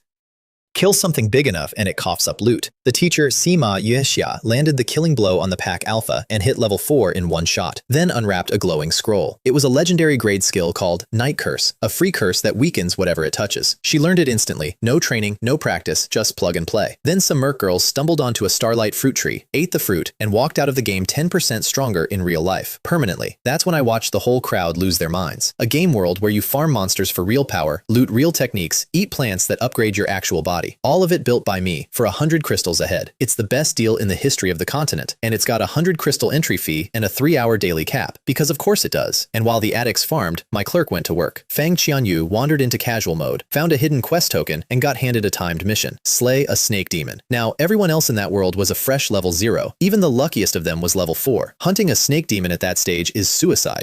Except Fang Qianyu is not everyone else. Sure, casual mode stripped her cultivation to nothing, same as anyone. No power, no aura tricks, no royal demon presence to cow lesser beasts. Just a body and her brain. And her brain is the sharpest weapon on the continent. Before the counter and the fried rice and the humming, she was the #1 name on the assassin boards. The king of assassins doesn't need cultivation. She needs about 90 seconds. She tracked the thing to a poison stream, clocked the venom haze killing every plant in range. And instead of charging in, she went shopping. Found the little white antidote flowers growing exactly where the poison was worst. There's always a cure within 100 steps of a poison. She's known that since before these nobles were born. Ate a few, immune, snapped off a branch for a blade. Then she closed in like a butterfly with a knife, ducked the strike at an angle no human spine should reach, and put the stick straight through the snake's eye. Retreated clean before it could counter. It spat 2 jets of acid that ate holes in her sleeve, and she was already gone. No cultivation, no weapon worth the name. Level 0. And she was field dressing a demon while I watched the Emperor of the Empire 2 zones over proudly fail to spear a fish. That's my clerk. Bakes bread from starlight, scares phoenixes into laying eggs, hums behind the counter, and could kill anyone in that shop with a produce aisle and a head start. The most dangerous woman on the continent, spending her retirement making me lunch. Because this alley is the one place she ever got to feel safe. I intend to keep it that way. But here's the part nobody circling my door understood yet. Silver Moon Manor was the impatient one, the one that came in swinging. The alchemy sect, the sword clan, the Holy Land, they were smarter. They were still coming, but they were coming slow, coming careful, sending their heavy hitters, planning to be clever about the shop nobody could explain. And under all of it, deeper in the mountains, something ancient was finally about to crack its lid. The Manor Lord got the fast answer, a finger snap and a breeze. Everyone else was going to get the long one, and the long one was already walking up the road. But first, the shop kept quietly rewriting the rules of the whole continent, one casual mode session at a time. Because that MMO wasn't just XP and loot, it leaked into reality, hard. The alchemist, Sun Zifeng, pulled a fire control skill out of a quest, walked back to his workshop, and refined a top-grade pill he had no business making. His success rate on that pill is normally under 10%, with the free skill, 30. He stayed up all night doing it and showed up the next morning looking like a college kid after finals, dark circles and all, vibrating about his own alchemy. The Holy Land Saint pulled a permanent mental energy boost. My regulars figured out that a video game in my shop was the fastest power-up on the continent, and started treating 3 hours a day like a job. And the whole time I'm lounging by the door thinking, yeah, I built that. 100 crystals ahead. You're welcome. Then someone made the mistake of jumping my customers. It was raining. Xie Jingyun and his sister were walking home from the shop when Xie Meilan froze mid-step. A silver needle, thin as a hair, punched into the stone exactly where her brother's head had been. Same trick that gave him that months-long hidden injury the first time, because this wasn't random. Xie Jingyun's father is the empire's top general, currently at war with the whole Yuan Empire to the south, and killing the general's son is a clean way to break the general. So they'd sent a professional, a black-robed shadow kill assassin, divine soul peak, several grades above Xie Meilan. She drew her sword anyway, planning to buy her brother enough time to run. She didn't need to. Since when does shadow kill get involved in wars between empires? Fang Qianyu walked out of the alley, rain peeling away from her on both sides, and the assassin's blood ran cold. Because he knew that voice was trouble the second she named his guild. He'd spent months planning this. One clean flaw, and it was her. Who are you? You're not qualified to know. Purple light bloomed off her hand, and the assassin's soul left through his eyes, because he'd seen that exact purple exactly once before. At Shadow Kill's own headquarters, when the #1 on the boards, a woman who never showed her face, veil and black robe, erased the #2 in a single move. A monster called Blood Shadow, who had killed 9th rank masters. That day, the guild stopped calling her a rank and started calling her the King of Assassins. And here she was, moonlighting as my clerk, casually about to do it again. The black-robed assassin opened his mouth. He didn't get a word out. Purple filled his whole world, and then he was standing there with no life left in him. Xie Jingyun never even saw the strike. One flash, and the man who'd hunted him for months was a corpse. Fang Qianyu flicked a finger, opened a rift into raw spatial turbulence that would delete a Dao-seeking master, and dropped the body in, crushed the imprint on his storage storage ring, plucked out his black shadow token, handed it to Xie Mei Lan like she was returning lost change, and said, "I'm leaving now." Then she turned and walked back toward the warm lights of the shop, in the rain, past two nobles who suddenly understood exactly how safe they'd been this whole time. The Huoyuan Empire's assassination play was over. Their assassin was gone, no body, no trace, and Shadow Kill only sends one per contract. Xie Jingyun got to stop looking over his shoulder for the first time in months.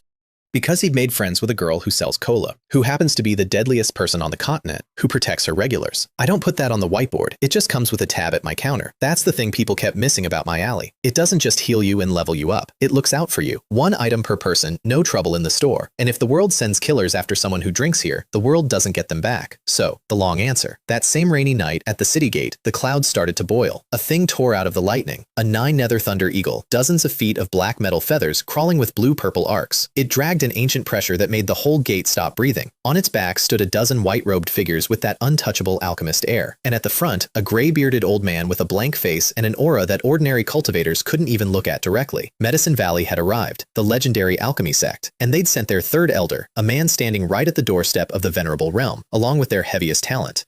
All of them here for one reason. A shop in a back alley was selling miracle medicine for 1/100th of the price and threatening to end their entire industry. They came slow. They came careful. They came with a near venerable and a whole team. They were about to walk into the same alley the Manor Lord walked into. But this time it went a little differently, because they didn't come to fight me, they came to shop. And they picked the worst possible day because it was Nectar Dew restock day, and half the continent's heavy hitters had the same idea. I opened my door and there was a crowd. The Emperor, Old Jian, both academy teachers, the Medicine Valley third elder, an obsessive old alchemist they call the Mad Taoist, a Di Wu family monster called Ironclad Spear, who once fought 3 Tao-seeking peak masters at once and won, and a Yaoqi elder named Qian Xianer, who's basically the saint's older, deadlier sister. 8 top-tier masters, 1 bottle of Nectar Dew. You do the math. They started circling each other with murder in their eyes, right there in my glass shop. 8 ninth-rank masters about to brawl over life water. That fight would have flattened the city. Store rule: no trouble in the shop. Troublemakers face the consequences. Simple. I didn't raise my voice, but I stood up. For a second, they all felt the black hole nothing where my power should be. And 8 of the strongest people on the continent flinched like scolded kids and swore up and down they'd never dream of causing trouble. Good, because I actually kind of like all of them, and I'd have to erase them, and that's a hassle before breakfast. So how do 8 people fairly split 1 bottle? Feng Qianyu, wiping down the counter, tossed out the answer. There's an arena, take turns sparring. And then, because nobody could figure out how to fairly rank 8 fighters, I stepped in and handed the Cultivation world its first round-robin points tournament. Everybody plays everybody. Win gets 2 points, loss gets 1, draw gets 0. Highest score buys the due. I basically ran a league office out of my counter. I basically explained a basketball league standings table to a room of immortals. And they looked at me like I'd invented fire. So instead of leveling 9 Luminary City, the 8 most dangerous people on the continent paid 100 crystals each, put on helmets, and played a ranked ladder for the prize. An emperor, a spear god, a blade legend. All grinding matches in my shop like it was a Friday tournament night. The arena took care of the rest. Equal realms, holy grade weapons on tap, no injuries, no city-ending shockwaves. 4 gorgeous, apocalyptic-looking duels, all safely inside a video game, all because I wrote 3 rules on a whiteboard. I watched every round from my chair, sipping my own soda, the boss of a tournament where the losers were emperors. Oh, and while they were eating instant noodles beforehand, the Mad Taoist figured something out. He took 1 sip of cola, froze, went digging through his memory, and asked me point blank if the main ingredient was primordial spirit spring water, which, according to him, is a legendary substance that forms only where yin and yang and pure chaos meet. It can bring the dead back to life from a scrap of soul. A myth, a thing alchemists dream about. I checked with the system. Yep, my 10 crystal soda is made from a mythical resurrection spring. I asked the system, genuinely worried, whether I was selling it at a loss. It assured me every product price is above cost. So somewhere out there, an all-powerful vending machine is sourcing legendary chaos water and still turning a profit at 10 crystals a bottle. I've decided not to think too hard about the supply chain. The whole room stared at their cola like it was made of diamonds. And then, one after another, my customers, an emperor included, begged me to raise my prices, told me I was underselling a miracle. Origin Mall is the only shop in history where the customers form a line to demand you charge them more. The price of the goods will not change. And I went back to my sunny chair, because I'm not in this for the crystals. I never was. Oh, and the cola nickname resurfaced, because of course it did. The saint's sister asked what people call it, and the younger saint, grinning, announced to a room of legendary masters that the boss's soda is known as the ultimate comfort drink for couch potatoes. I choked on nothing and blamed it on a friend who came up with the name, a friend who does not exist. 2 lifetimes, and my proudest branding achievement is still fat otaku happy water laundered through a fake buddy. Anyway, that's how the alchemy sect's answer went. No war. A tournament, a soda revelation, and a group demand to charge more. They came to threaten a shop that could ruin their industry. They left as regulars, addicted to the ranked ladder, sipping legendary spring water they'd been tricked into calling couch juice. The Sword Clan came the same way. So did the Holy Land. One by one, the continent's great powers rolled up to erase the strange little shop. And one by one, they got a helmet and 100 crystal tab and became the exact thing they came to destroy. Customers. Everyone was a customer now. I'd turned every power that came to kill me into a guy who owes me 100 crystals and waits his turn for a helmet. Which was great for business and would have been a perfectly nice place to leave things. Except the mountains had other plans. And the thing they sent wasn't a faction or an army or a treasure. It was the one loose end I'd been waiting on since the night I caught a girl out of the rain. Remember the demon monk? Kong Ming. The venerable rank butcher who helped ambush Fang Qianyu took her self-destruct to the face and crawled off with a cracked soul and a ruined weapon? He'd spent all this time healing deep in the mountains, nursing a hatred that had gone way past wanting her demon core. Now, he wanted her dead, and he'd finally traced her here. The sky over the city turned the color of old blood. Every master in 9 Luminaries City felt it and went pale, because a true venerable is a walking apocalypse, and one was pointed straight at my alley. The Emperor braced. Old Jian braced. Even the Saint's sister recognized the blood fog signature and started praying, because Kong Ming answers to Mount Sumeru, one of the scariest names on the continent. A rift tore open at my door, and a barefoot monk in blood-red rags climbed out, pale and starved and radiating a sea of skeletons. Genuinely, one of the ugliest things I've hosted. He looked at me, felt no power, and filed me under mortal. So I got the first word. Sorry, we don't do vegetarian meals. I called a venerable rank demon monk a beggar looking for alms. His whole face stopped working. He's a name that top powers grovel to, and a napkin-thin shopkeeper just told him the soup kitchen was closed. In fairness, he did look exactly like a beggar. Blood-red rags, no shoes, malnourished.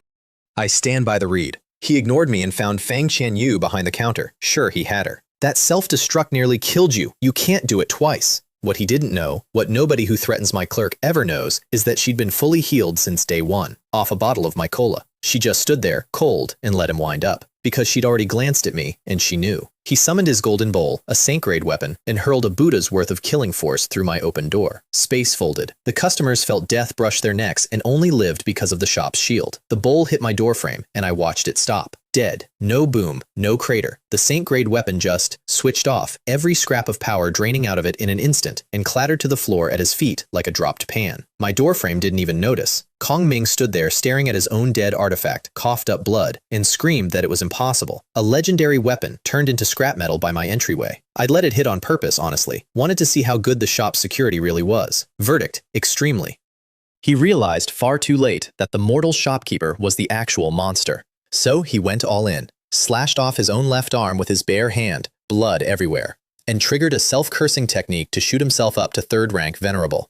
Cut himself apart for a power boost. I've seen spicy strips do more with fewer amputations, but points for commitment. Then his instincts screamed and he ripped open a rift to run. That's enough. Snap.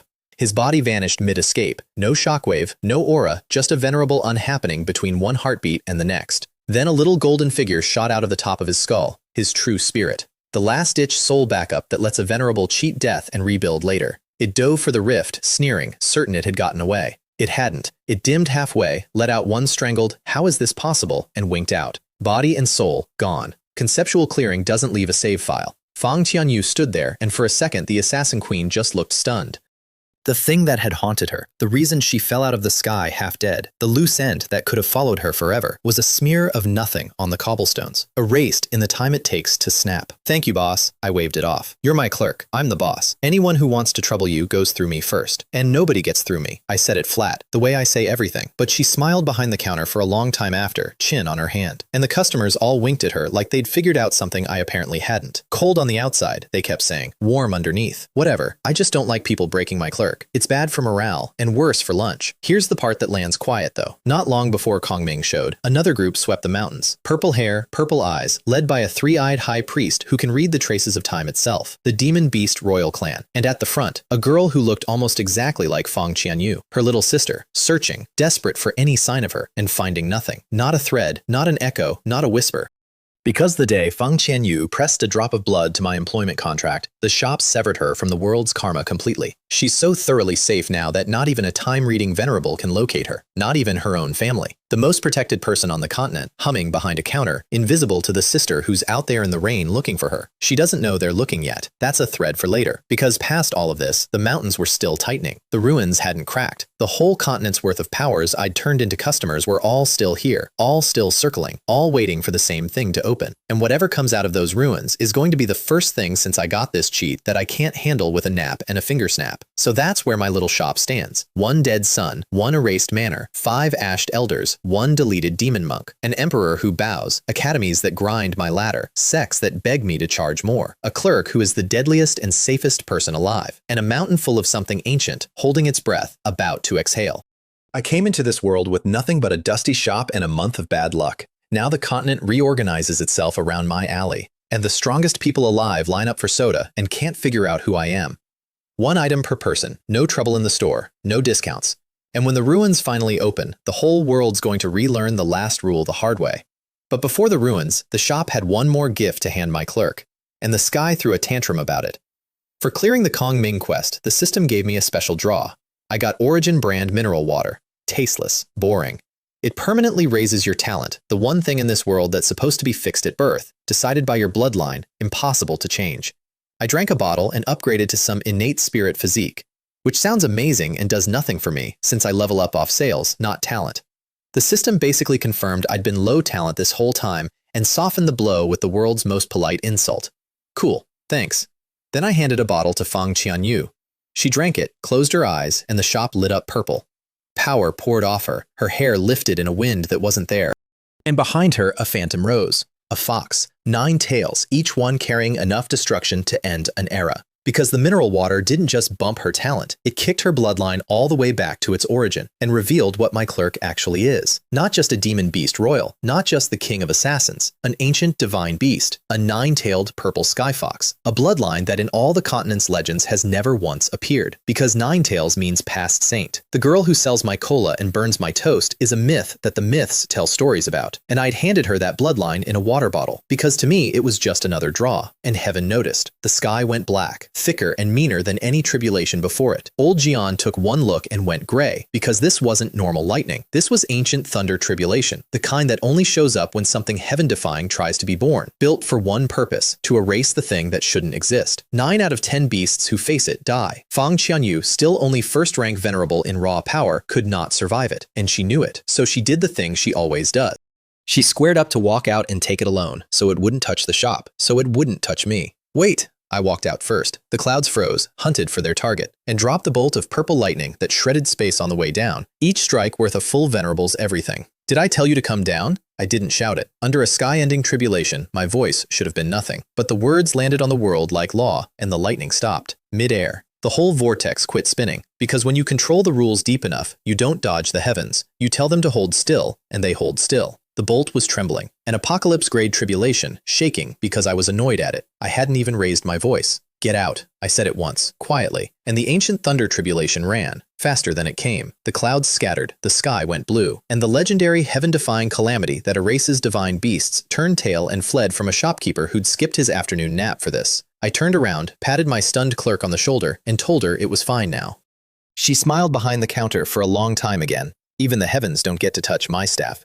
That's the thing about my alley, the thing everyone keeps having to relearn. I keep a very short list: 1 son, 1 manor, 5 elders, 1 demon monk, 1 divine tribulation. All of them came for something inside my shop, and none of them left with it. But here's where the story tilts, quietly, towards something I actually can't nap through. Because Kong Ming answered to somebody. Far away, in the Buddhist holy land of Mount Sumeru, a life lamp went out, and the whole mountain went cold. Kong Ming was theirs, and a holy land that values face above everything does not eat a disciple's death quietly. Their strongest hand, Venerable Pu Zhao, a butcher who found religion and got scarier for it, and who happens to be Kong Ming's own master, got sent to make it right. And their leader, the Buddha Lord, a being who reads the river of time and stands somewhere past Venerable, maybe all the way at Saint. He turned his sight toward my city to find out who did it. He couldn't. The whole city's karma is scrubbed blank, the same barrier that hides Fang Qianyu from her own sister. A wall I raised without meaning to, the day I let a soaked girl sign my contract. And for the first time in a very long time, something in that ancient monster's eyes flickered with actual interest. Interesting, he said, really interesting. And he pointed his people at 9 Luminary City. So that's my little shop as the dust settles. A napping clerk who's the deadliest thing alive. A boss the whole continent bows to and none of them can read. An emperor on the guest list. Sex on the ranked ladder. A holy land now sharpening its knives. And a mountain full of ancient ruins still holding its breath, waiting to exhale onto exactly one alley. I came here with a dusty shop and a month of bad luck. Now the strongest people alive line up for soda they've been tricked into calling couch juice. And 2 things are finally circling my door. The Buddha Lord's answer and whatever's buried in those ruins. They might just be the first opponents this cheat has ever met that don't fold to a nap and a finger snap. 1 item per person. No trouble in the store, no discounts. My shop, my rules, my clerk, my nap. The mineral water went on the shelf the next morning. 10 bottles a day, 10,000 crystals each, 1 per customer for life. And it does the one thing this world swears is impossible. It permanently raises your talent, the trait you're born with and stuck with forever. I've never seen my customers move so fast. Xiamei Lan did the math mid-sentence, then physically sprinted home to fetch 10,000 crystals. Because talent in a bottle is worth any price, and she knew it. The whole regular crowd stampeded. The emperor drank 1 and shot to the doorstep of the venerable realm in a single gulp. The breakthrough that stumps geniuses for centuries, off a water bottle. The Saint Qian Yu Shi cracked straight into returning origin. Her sister leveled her whole technique. Old Jian got a dud roll and shrugged it off. Because the system's fine print is always results depend on your luck, which is its polite way of telling you your luck is bad. Everyone who drank it either broke through or got measurably better, permanently, in real life. So the whole continent's power ceiling just got quietly raised by a shopkeeper selling bottled water at a markup. And the cola thing finally slipped the leash too. 1 merc healed a duel wound with a bottle in public. And now the whole mercenary underworld was buzzing about a black potion that mends you in a breath. The secret I'd spent a month failing to spread was spreading on its own, fast. Everything was going great, actually. Business booming, clerk safe, continent addicted, me, horizontal, in the sun. 2 small things happened first, and they matter. The system drew me a new prize, a weapons sales system, a whole new counter that stocks every weapon from the trial tower, sci-fi guns included, filed away for later. And Fang Qianyu asked for a few days off. She wanted to go home, back to her clan, the one that's been combing the mountains for her, the sister out in the rain who can't find her. She didn't know they were looking. She just missed home. So I said yes, reminded her that a clerk in danger can call the boss, and watched her walk off toward the mountains, forgetting, in the sweetest possible way, to leave me any food. So I was alone, eating at Fengshan Tower again, terrifying the owner just by showing up, when the sky tore open, and then the mountains finally exhaled. Far out over the 9 luminaries range, the horizon split like a curtain, and a whole phantom world came grinding down out of the crack. The earth shook for hundreds of thousands of miles. Every beast in the range roared and turned toward it because they knew. The ancient ruins. The thing the entire continent had been circling for months, finally open, and every power on the map moved at once. The emperor lit up like a kid and grabbed old Jian for a road trip. The academies scrambled their students onto that phoenix. The sects mobilized, the mercs, the loose cultivators, thousands of them, all pouring toward one point in the mountains. Because ancient ruins mean opportunity, and everyone wants a piece, even though reaching them kills 9 out of 10. All of them heading for the deadliest place on the continent, which was the exact moment my system decided to promote me. Store owner's exclusive star promotion mission begins. I'd been asking for months when I'd get to rank up my star level. The timing was, let's say, pointed. Mission objective, go to the freshly opened ancient ruins and sell goods. I sat with that.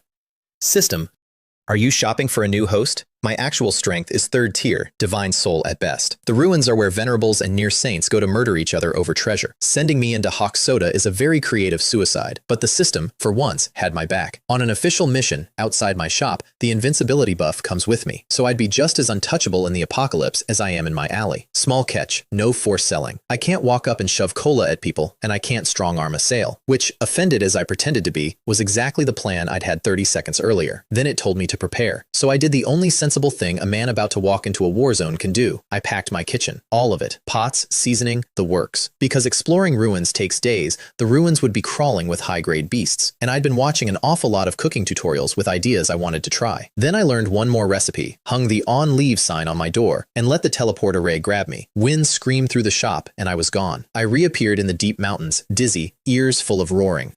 and opened my eyes on a black tide of monsters. A beast swarm, thousands strong, close enough that I could count teeth, already on top of me. Two young cultivators nearby, a boy and a girl fleeing that swarm, looked at me the way you look at a man who just teleported directly into a wood chipper. The boy actually warned me to run. Sweet kid. Assumed I was some poor soul the array had dumped in the worst possible spot. I checked myself. The buff was there. Same invincible boss, new location. And I'd just been yanked out of a nice dinner into a wall of screaming teeth. So I was, frankly, in a mood. So I raised a hand and pressed down on the air, just once. The space in front of me sank like it had been stepped on by the sky. Trees, hills, the entire front of the beast tide, all compressed into a single flat plane in one heartbeat. One press. From above, it left a palm print miles across, the ground driven down several meters, a whole swarm and a chunk of mountain just pressed out of existence. One casual palm. Because I was annoyed and hadn't finished my soup.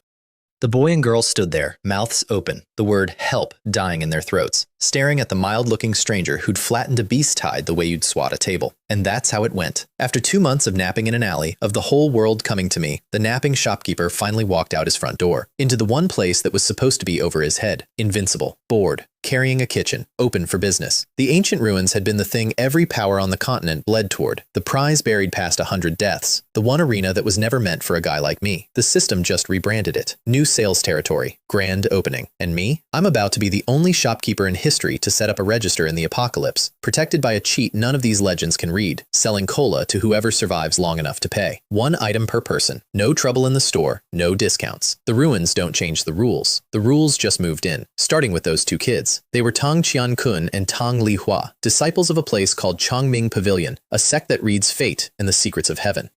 Their master had told them there was an opportunity in these mountains. They thought he meant the ruins. Turns out, he meant me. They'd been chasing that beast tide for one specific prize, a 7-colored glazed chicken, a rare divination bird whose glass-like tail feathers boost fortune-telling. And it was cowering in my new crates, playing dead, praying I hadn't noticed it. I'd noticed it.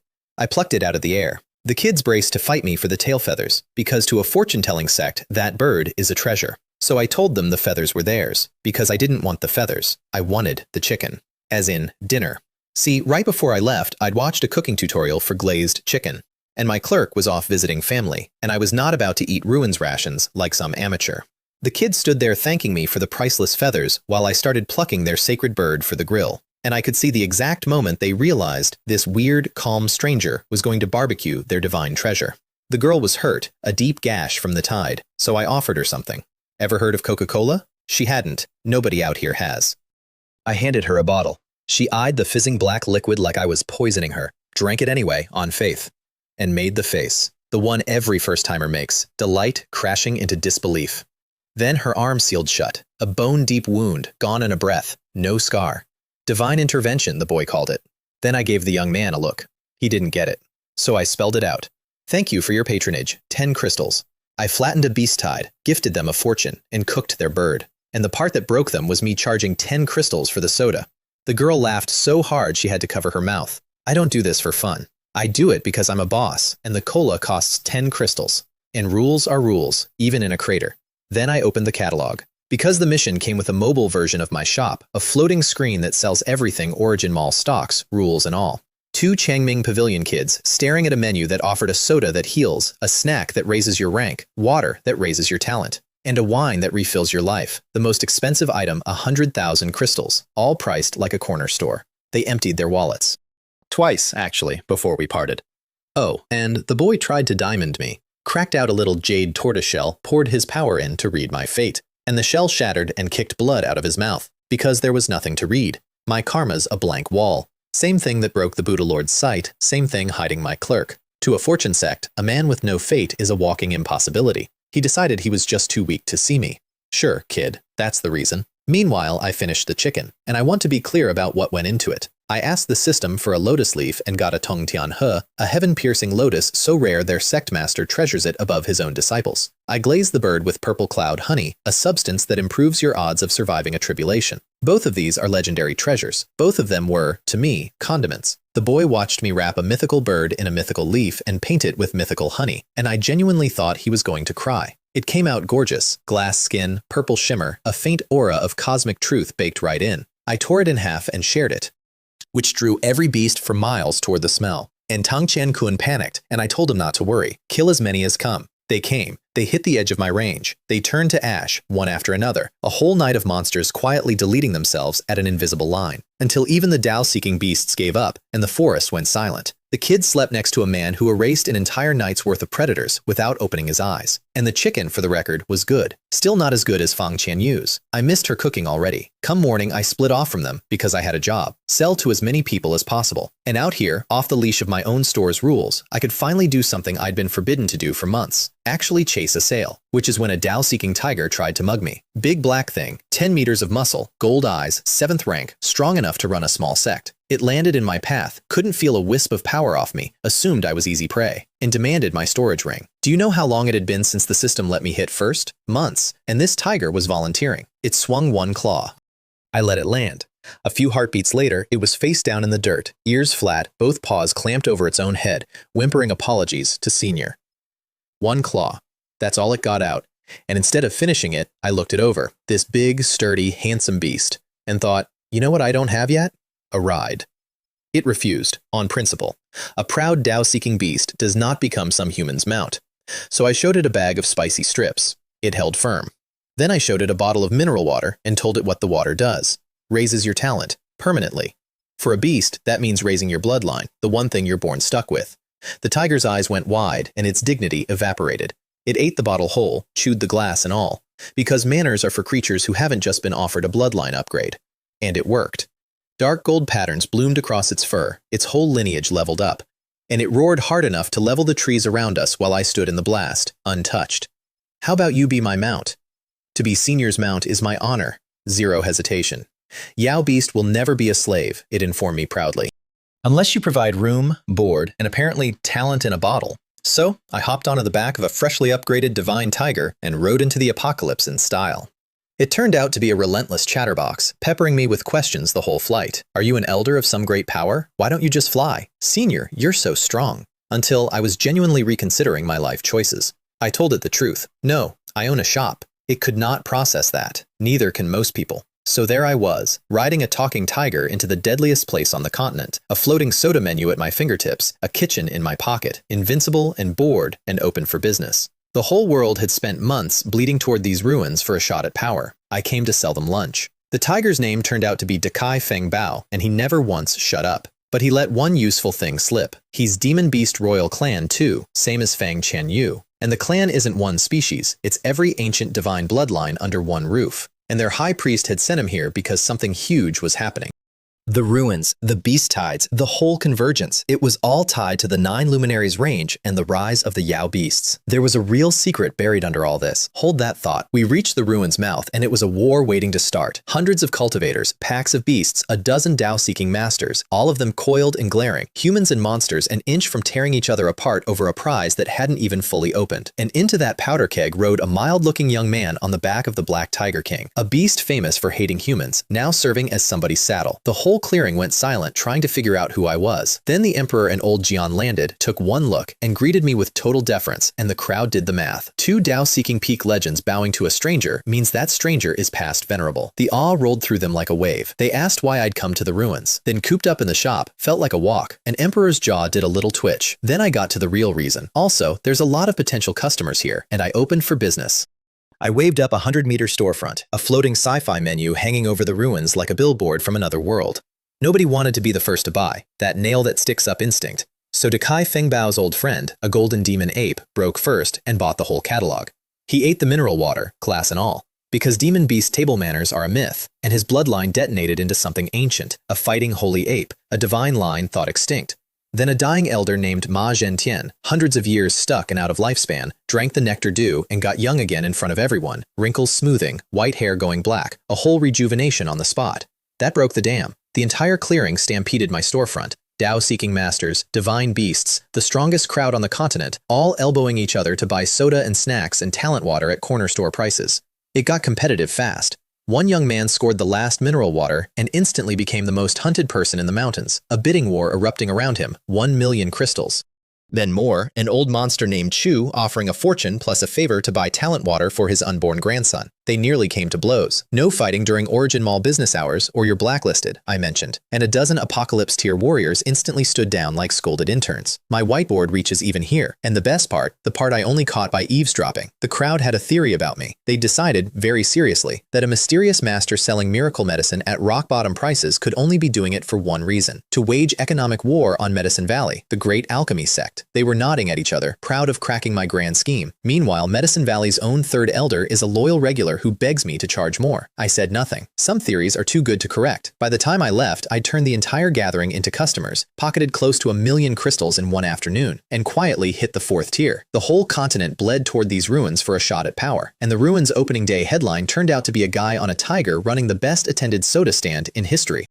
The cola they'd bought for 10 crystals was already reselling for thousands behind me. I didn't even mind. Reputation, finally, spreading on its own. Then Decai Feng Bao and the demon ape pulled me aside, up on a mountaintop, all hushed and serious.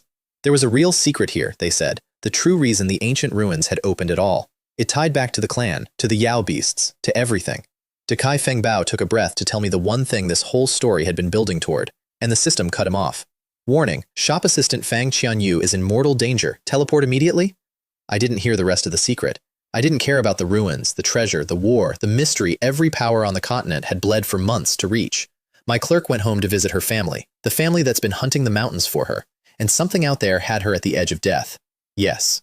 Ancient patterns bloomed in my eyes. Space unfolded, every fold of it laid bare, and I tore a rift open and stepped through before the tiger could finish his sentence. The rift sealed. 2 divine beasts sat blinking at empty air where their boss used to be. The whole continent can keep the ruins, the treasure, the secret, the once-in-an-era opportunity, all of it.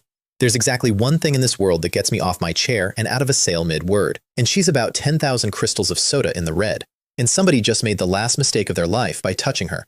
I came into this world with a dusty shop and a month of bad luck. I built an alley the whole world reorganized around. I turned every threat into a customer, every legend into a regular, every apocalypse into a sales floor. But none of that is the point. The point is simple, and it was always going to be simple. Anyone who wants to trouble her goes through me first. So here's where she was. That valley her clan had been leading me toward without knowing it. Turns out the ancient ruins the entire continent was bleeding over weren't some accident of nature. Her people opened them. The whole demon beast royal clan, dozens of Tao-seeking beasts in human form, led by a 3-eyed high priest at 4th rank venerable, standing at an ancient altar built on the bones of their own ancestors, running a ritual centuries in the making to summon the ruins and raise the Yao beasts. Fang Qianyu was there, and beside her a girl who looked just like her little sister Fang Lingfei, the one who'd been searching the rain for her, and into their sacred rite walked venerable Pu Zhao, Kong Ming's master, 7th rank venerable, Mount Sumeru's blackest hand, sent to avenge the demon monk I'd already erased. He came to wipe the clan out, and he had the power to do it. He swatted the high priest's best strike like a fly, tanked the fury of the ancestral bones with a saint's relic, and raised a mountain-sized palm of fire, a Brahma seal, to end every one of them at once. The high priest coughed blood. The sister grabbed her big sister's sleeve and asked if they were going to die. That's the moment I stepped out of a rift 100 meters from the ground, dizzy, annoyed, and looking up at the exact same falling fire hand I'd seen twice already this week. Let's call it a day.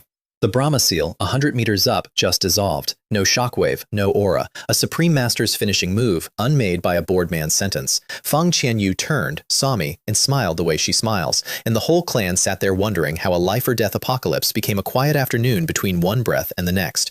Pu Zhao recognized what I was, or rather what he couldn't read. No karma, a blank wall. He'd only ever felt that once, off his own Buddha Lord. So he did the thing they all do. He tried to make it my problem. This is a matter between Mount Sumeru and the Demon Beast royal clan. Consider carefully. A threat, dressed as advice, leaning on the scariest name he had. Fang Qianyu told me who he was, Kong Ming's master, and that was that. You came for Kong Ming? Exactly. I already killed him, weeks ago. Dust now. He thought I was joking, right up until his own truth-seeing eye tried to read my fate and found nothing, and the cold sweat started. He drew himself up and played his last card, the name of his mountain, the top power on the continent. Do you truly mean to make an enemy of Mount Sumeru? Mount Sumeru? Never heard of it. Because I hadn't. Snap. The saint relic in his hand shattered like cheap glass. His fire, his true spirit, his last unwilling scream, all of it wiped clean. A 7th rank venerable, the strongest thing this world had shown me, gone between 2 heartbeats. Same as the manor lord, same as the demon monk, same as everyone who reaches for something inside my shop. Every time. My control over that snap's getting better, honestly. Good to know. Then I landed, ignored the high priest's bow, and looked at the one person I'd crossed the world for. Boss, thank you. I nodded. That's all it needs to be. I tossed the injured high priest a bottle of cola, watched a 4th rank venerable's wounds vanish in a breath, and let Fang Qianyu explain to a stunned clan of divine beasts that the drink costs 10 crystals, that her boss owns a shop, and that the shop is called Origin Mall. A name so taboo the whole valley went silent. My clerk, meanwhile, looked quietly, enormously pleased. Her little sister stared at me the whole time, doing the math sisters do, deciding I might just be worthy of her big sister. Hold that thought too. And Takai Feng Bao and the demon ape came crashing out of a rift, bloody and roaring. Where's the enemy? A full battle late, in time for nothing but the group photo. So that's the whole of it. I fell into this world as an orphan with a dead-end shop and 30 days of bad luck. I never went looking for any of this. The Empire came to me. The academies, the sects, the Holy Land, the ancient ruins, they all came to me. And one by one, I turned every threat into a customer and every legend into a regular, without ever meaning to, mostly while trying to take a nap. And when the one person who matters was cornered at the end of the world by a venerable, the whole continent's greatest prize couldn't hold my attention for one more sentence. I got her. That's the story. That was always the story. All of it. But the ripples are still spreading. Because far away, on a holy mountain, an ancient thing that reads the river of time looked for the fate of his dead champion, and, for the second time, found a blank wall where a man should be. And this time, the Buddha Lord didn't send a venerable. He sent one of the 4 great Buddhas. A being called Miechin, black-robed and black-lotused, a power that stands beside the Buddha Lord himself, somewhere up in that rank the legends call saint. And as Miechin stepped into a rift and vanished toward my clerk's people, the whole holy mountain understood what it meant. The centuries of quiet on this continent were over. That's a problem for later. First, the ruins finished opening, and I finally got to work. The clan's ritual pulled it through, and the ancient ruins snapped into the world like 2 mismatched paintings stitched together. A blood-red dying place bolted onto a normal sky. Everyone poured in. And the system, of course, teleported me personally, dropping me headfirst onto a nightmare, a churning creature of black sludge and bones that reeked of destruction. Snap. Gone. I've decided to call that one the Death Snap. It fits. Here's the thing about the ruins. There was no treasure, no shining opportunity, just a corrupted world crawling with abyss monsters, and a whole continent of cultivators who'd bled for months to get in, slowly realizing they'd walked into a meat grinder, which was, for me, a business opportunity. So I ran Plan B. I flew around a collapsing hellscape, and every few minutes I'd find some Tao-seeking master running for his life from a mud horror, swoop in, snap the monster out of existence, and hit them with the only line that matters. Have you heard of Origin Mall? Then I'd open the floating menu. They'd buy. Every single time. A woman from the Ice Palace. The 2 Changming kids again. Dozens of them. All saved. All sold to. All sent home with a bottle of cola and directions to my alley. Word spread so fast that Have You Heard of Origin Mall became a greeting across the entire ruins. The reputation I spent a month failing to build, I built in an afternoon by running a roadside rescue and soda stand in the apocalypse. One quick note, if you came at me instead of asking for help, you got the snap too. Manners are a store rule. Then I found the thing at the center of it all. A tree. Not a big tree. A tree the size of a sky, blotting out the horizon, radiating an ocean of power that blew straight past Venerable into the range the legends call Saint. The first Saint-tier being I'd ever seen in this world. A world tree. And it was dying. The system actually answered my questions for once, which is how I know how bad it is. That tree is the clan's ancestral tree, the whole reason they opened these ruins, the treasure they schemed centuries to reclaim. And it's been eaten, corrupted by something called the Abyss, which the system explained like this. The void is order, the source everything's born from. The Abyss is the pullback toward chaos and unmaking. And this tree, a beginner saint pillar of a world, is soaked in it, vitality draining, mind cracking, whispering, leave, I'm about to lose control, to anyone close enough to hear. Life critical, immediate attention recommended, the little status box told me, like it was a houseplant and not a corrupted god. That's the punchline of the whole ruins. The prize the entire continent bled toward, the once-in-an-era opportunity, the ancestral treasure of an ancient race, is a saint-tier calamity slowly losing its mind, dripping abyss into a world that's already half collapsed. The saint's own sister recognized the abyss monsters from a forbidden text and went white, muttering that if she was right, these ruins are a disaster for the whole continent. The high priest, a venerable who lived through the ancient times, took one look and said the world was almost fully corrupted, and even he was afraid. And then everyone arrived, the clan, the emperor and old Jian, the academies, the sects, the mercs, the Changming kids, all of them converging on the dying world tree at once. Thousands of the strongest people alive gathered under a saint-tier tree that's begging them to run. They took one look at me, standing calmly beneath it, already there, already knowing something was wrong, and relaxed, because if the boss is here, how bad can it be? Reader, it can be pretty bad, very bad, because that's the board now, as this chapter of my very quiet shopkeeper life closes. A corrupted saint-tier world tree at the heart of a collapsing world, leaking an ancient calamity the strongest people alive don't understand. A holy mountain that just dispatched Buddha Meiteon, one of its 4 great Buddhas, a black lotus power standing at the edge of Saint, aimed straight at my clerk's people. And me, standing under the tree, holding a soda menu, with a talking tiger, a 9-tailed clerk, and a kitchen.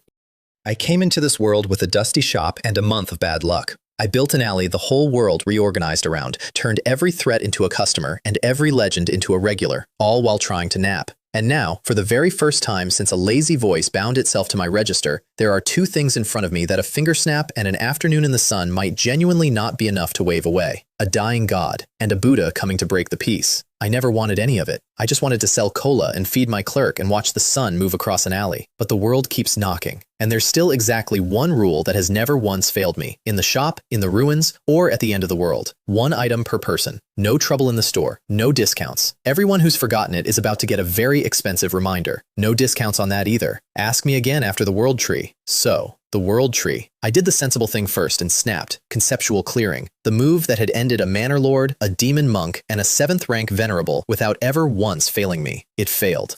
The snap went out, brushed the black patterns crawling over the tree, and just slid off. Some old alien thing in that bark shrugged my death off like rain. First time the death snap ever whiffed. I stood there genuinely surprised, which for me is a whole emotional event. Fine. The tree was saint tier. I'd expected too much from a finger. Meanwhile, the mud monsters were closing in. A whole clearing of the strongest people alive, suddenly very interested in standing exactly where I was standing. The safest place on the continent is within arm's reach of the boss. They'd all learned that, so they clustered, which was a problem, because plan A was off the table, and plan B tends to erase the scenery. So I waved my hand and threw everyone out. The Emperor, Old Jian, the Academy teachers, the Chongming kids, the whole terrified crowd. Gone. Teleported clean out of the ruins mid-scream, dumped safe under an open sky. They spent the next 10 minutes arguing about which secret senior had saved them. It was me. It's always me. But nobody saw because they were busy watching their own deaths not happen.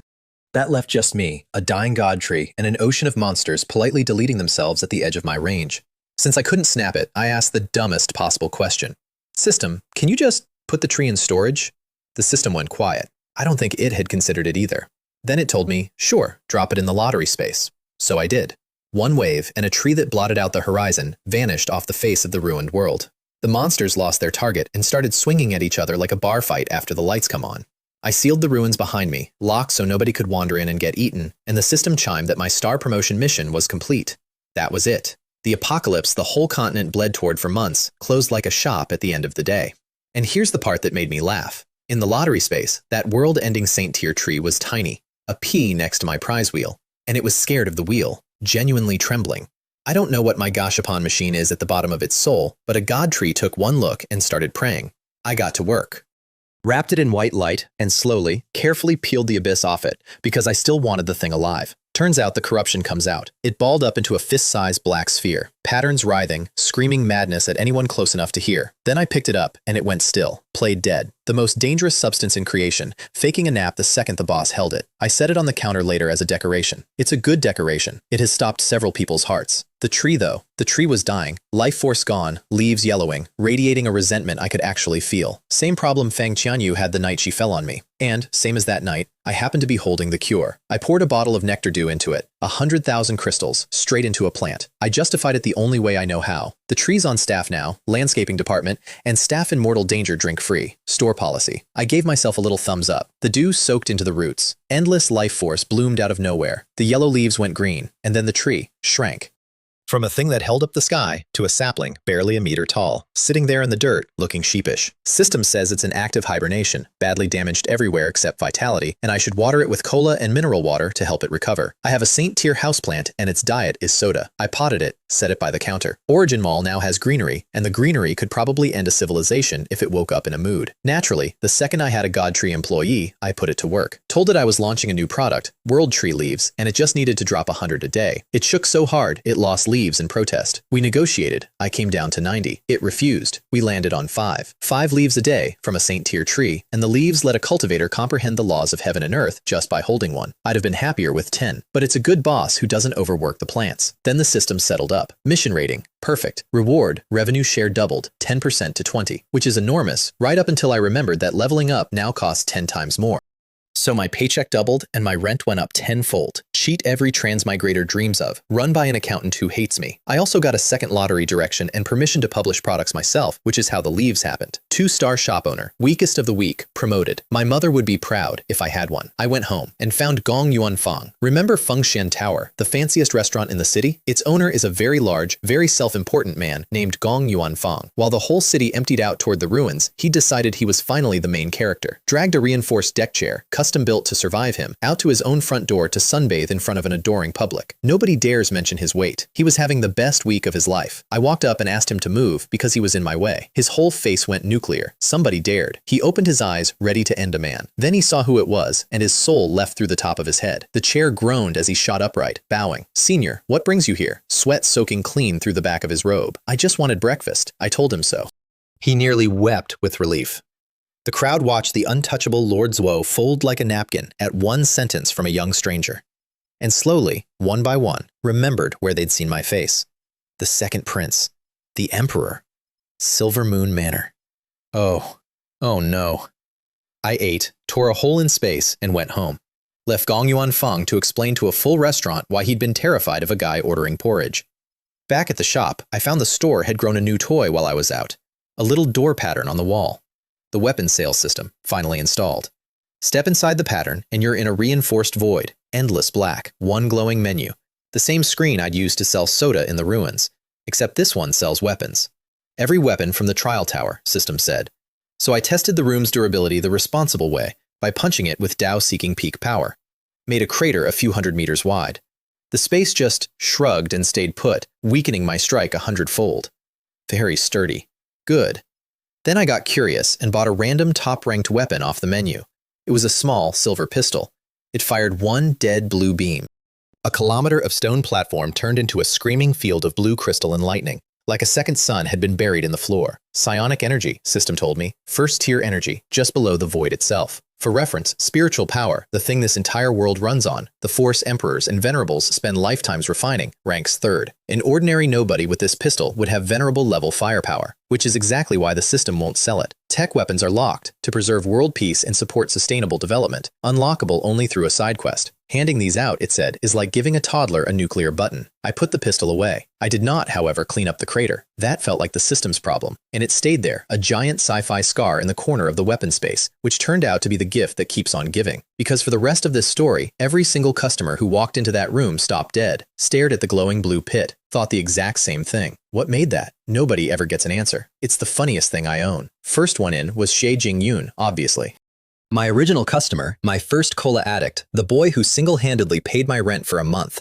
He'd spent the whole shop closure on the edge of a nervous breakdown, came to the alley daily to check the door, like a dog waiting on a bus that isn't coming. So when he saw me back in my chair, he sprinted at me, eyes glowing green, soul on fire, slammed face first into my invincible bubble a few meters out. Standard greeting. He inhaled his cola, spotted the potted plant, chuckled at the boss's cute little sapling, and completely failed to notice it could unmake his bloodline. Then he found the weapon room and lost his mind. A while back, he'd fallen in love with a specific sword in the trial tower. Now it was for sale. Chixiao, Crimson Sky. A heaven-grade artifact, dragon-blooded, wrapped in living flame. 9,999 crystals. And Xie Jingyun, young master of a marquise house, was broke. His sister runs the money. He had maybe a few thousand to his name. So he did the single most painful thing a spoiled noble can do. He came and asked me, stammering, if the price could come down. It could not.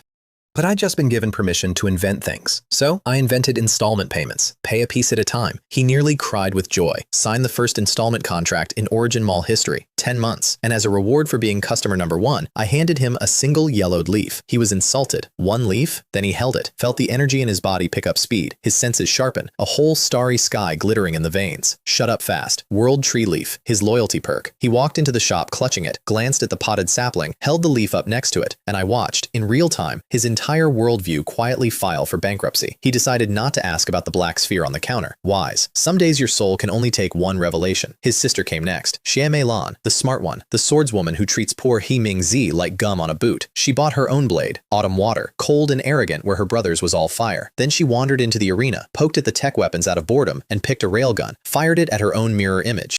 The beam erased the reflection, the ground, and the laws holding the fake world together. Then killed her, too. Arena weapons aren't weakened like the stores. She respawned with her eyes the size of dinner plates. And right there, a little seed sprouted. The whole reason I've been dropping physics lessons on these people for weeks. She'd started to wonder how a weapon works without any spiritual power at all. Science, quietly taking root in a world of swords. Hemingza showed up hunting the exact same high, sprinted home for crystals. Marched into the weapon room after a naval cannon he remembered from the game. The screen told him it didn't exist. He tried again. Didn't exist. He came out grieving, worked up the nerve to actually ask me why. Became the first customer in history to want the tech and not the swords. I told him the truth. Not for sale yet. He deflated like a slow leak. But the seed's in him too now. Then the mercs rolled in. Sun Yueshio, Yang Dekai, the whole crew, 3 parts resentment and 4 parts indignation that I'd closed without warning. They browsed the weapons, and then they hit the wall every honest working person hits. They couldn't afford it.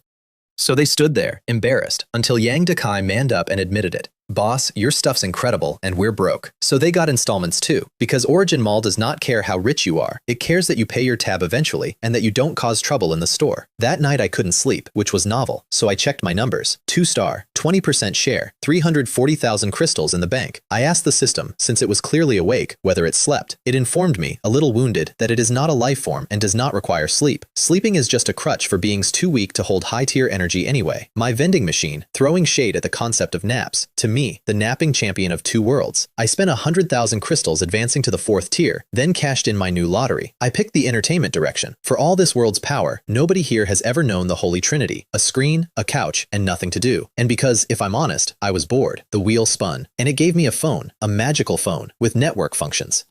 The system announced that the current world lacks the necessary conditions for internet and would now be modified. Estimated time, 96 hours. Let me say that plainly. My cheat is installing the internet in a cultivation world. 4 days out. Apps unlock by lottery, or, and I quote, I can just develop them myself. Which is a hilarious thing to tell a man who is not a programmer. My nearest developer is on a planet I died on, but the point stands. Soon the strongest people on the continent are going to be squatting in my alley, refreshing a feed. God help us all. Meanwhile, everywhere I wasn't, the ripples kept spreading. At Lingyun Academy, the teachers got home and reported to the dean, a deceptively kind old man named Du Sikong, who broke the venerable barrier centuries ago and hasn't shown his real strength since. Someone doubted the miracle cola, so Sima Yuxia had them carry in a half-dead student, a Zhuan Academy boy named Xiao Jian, ribs rearranged by a divine soul leopard. She poured a bottle down his throat. A few breaths later, he sat up, confused, unbandaged, asking who he was and where he was. Not brain damage. He'd been broken, and now wasn't. 10 crystals, Sima Yuexia added, and the whole council hall went silent. Then she mentioned that one of her students, little Pelia, had drunk mineral water and rolled an extreme cold spirit body. The dean nearly came out of his chair. He spent his whole life without an heir, and just heard one got minted at my counter for 10,000 crystals. He decided on the spot to send all 4 academies to 9 Luminary City, and, ideally, build a teleportation gate straight to my alley. And then someone said the word, abyss, and every smile in that room died at once, because the teachers had seen the ruins, and the dean, old and powerful and afraid, quietly hoped the mysterious shop owner had fixed it, because if not, the whole continent was cooked. Far to the east, at Chongming Pavilion, the fate-reading sect on a mountain nobody climbs without walking every step. An old master named Shen Chongming opened his eyes. He can read the river of time itself. He couldn't read me, blank wall that I am, but he could read his 2 disciples, the Jian kids I'd fed roast chicken and charged 10 crystals for the privilege. He listened to Tong Lihua chatter about the weird senior who owns Origin Mall and cooks with treasures, felt his eye twitch at the mention of his precious Tongtian lotus getting used as a garnish, and made a decision he has never once made in living memory. He came down the mountain. Destination, my shop. So that's the board, quiet as it looks. The empire's already mine. The academies are packing their bags. A fate-reading recluse who never leaves his peak is on the road to buy a soda. The whole continent is tilting toward one dead-end alley, and this time not to erase it, to join the customer list. The eye of the storm, calm as ever, because the storm works for me now. And then, one ordinary morning, I open the door to go get breakfast. Purple hair, purple eyes like 2 crescent moons, full of smile, standing in the sun like she'd never left. Good morning, boss. And my usually flat face did something it doesn't do. It smiled. Good morning. Fang Qianyu was home. She came in and took the whole place back the way you slip on an old coat. Clocked the sapling by the counter in one glance and knew exactly what it was. Of course, the boss wasn't joking about wanting a potted plant. He brought home a god, frowned at the black sphere, and felt it wrong in her bones. I told her, that's the abyss, the root of the entire ruins catastrophe. It's sealed, it's fine, it's a paperweight now. She breathed out. Then she went to check the new weapon room, glanced at the menu, and walked right back out.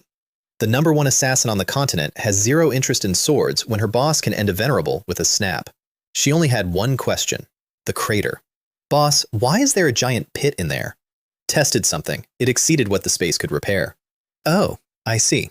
She didn't push. She never does. She just tied on the apron, and the shop got warm again, the way it only does when she's behind the counter. I hadn't said a single thing about missing her cooking. I'd only eaten out every night, terrifying a fat restaurant owner on repeat, and told myself it was fine. It wasn't the ruins. It wasn't the treasure, or the star mission, or the god tree, or the internet coming to rewrite a world. I fell into this life as an orphan with a dusty shop and 30 days of bad luck. I built an alley the whole continent reorganized itself around. And none of it, not one piece of it, mattered as much as the clerk hanging her apron back on its hook. The strongest people alive are lining up outside. A holy mountain just sent a black lotus Buddha to find out who I am. The abyss is sitting on my counter pretending to be furniture. In 4 days, I'm getting Wi-Fi. And somewhere out past all of it, the real story is still spreading, still coming, still tightening around this one small door. Let it come. The tree's potted, the clerk's home, the kettle's on, 1 item per person, no trouble in the store, no discounts. The rest of the continent can take a number.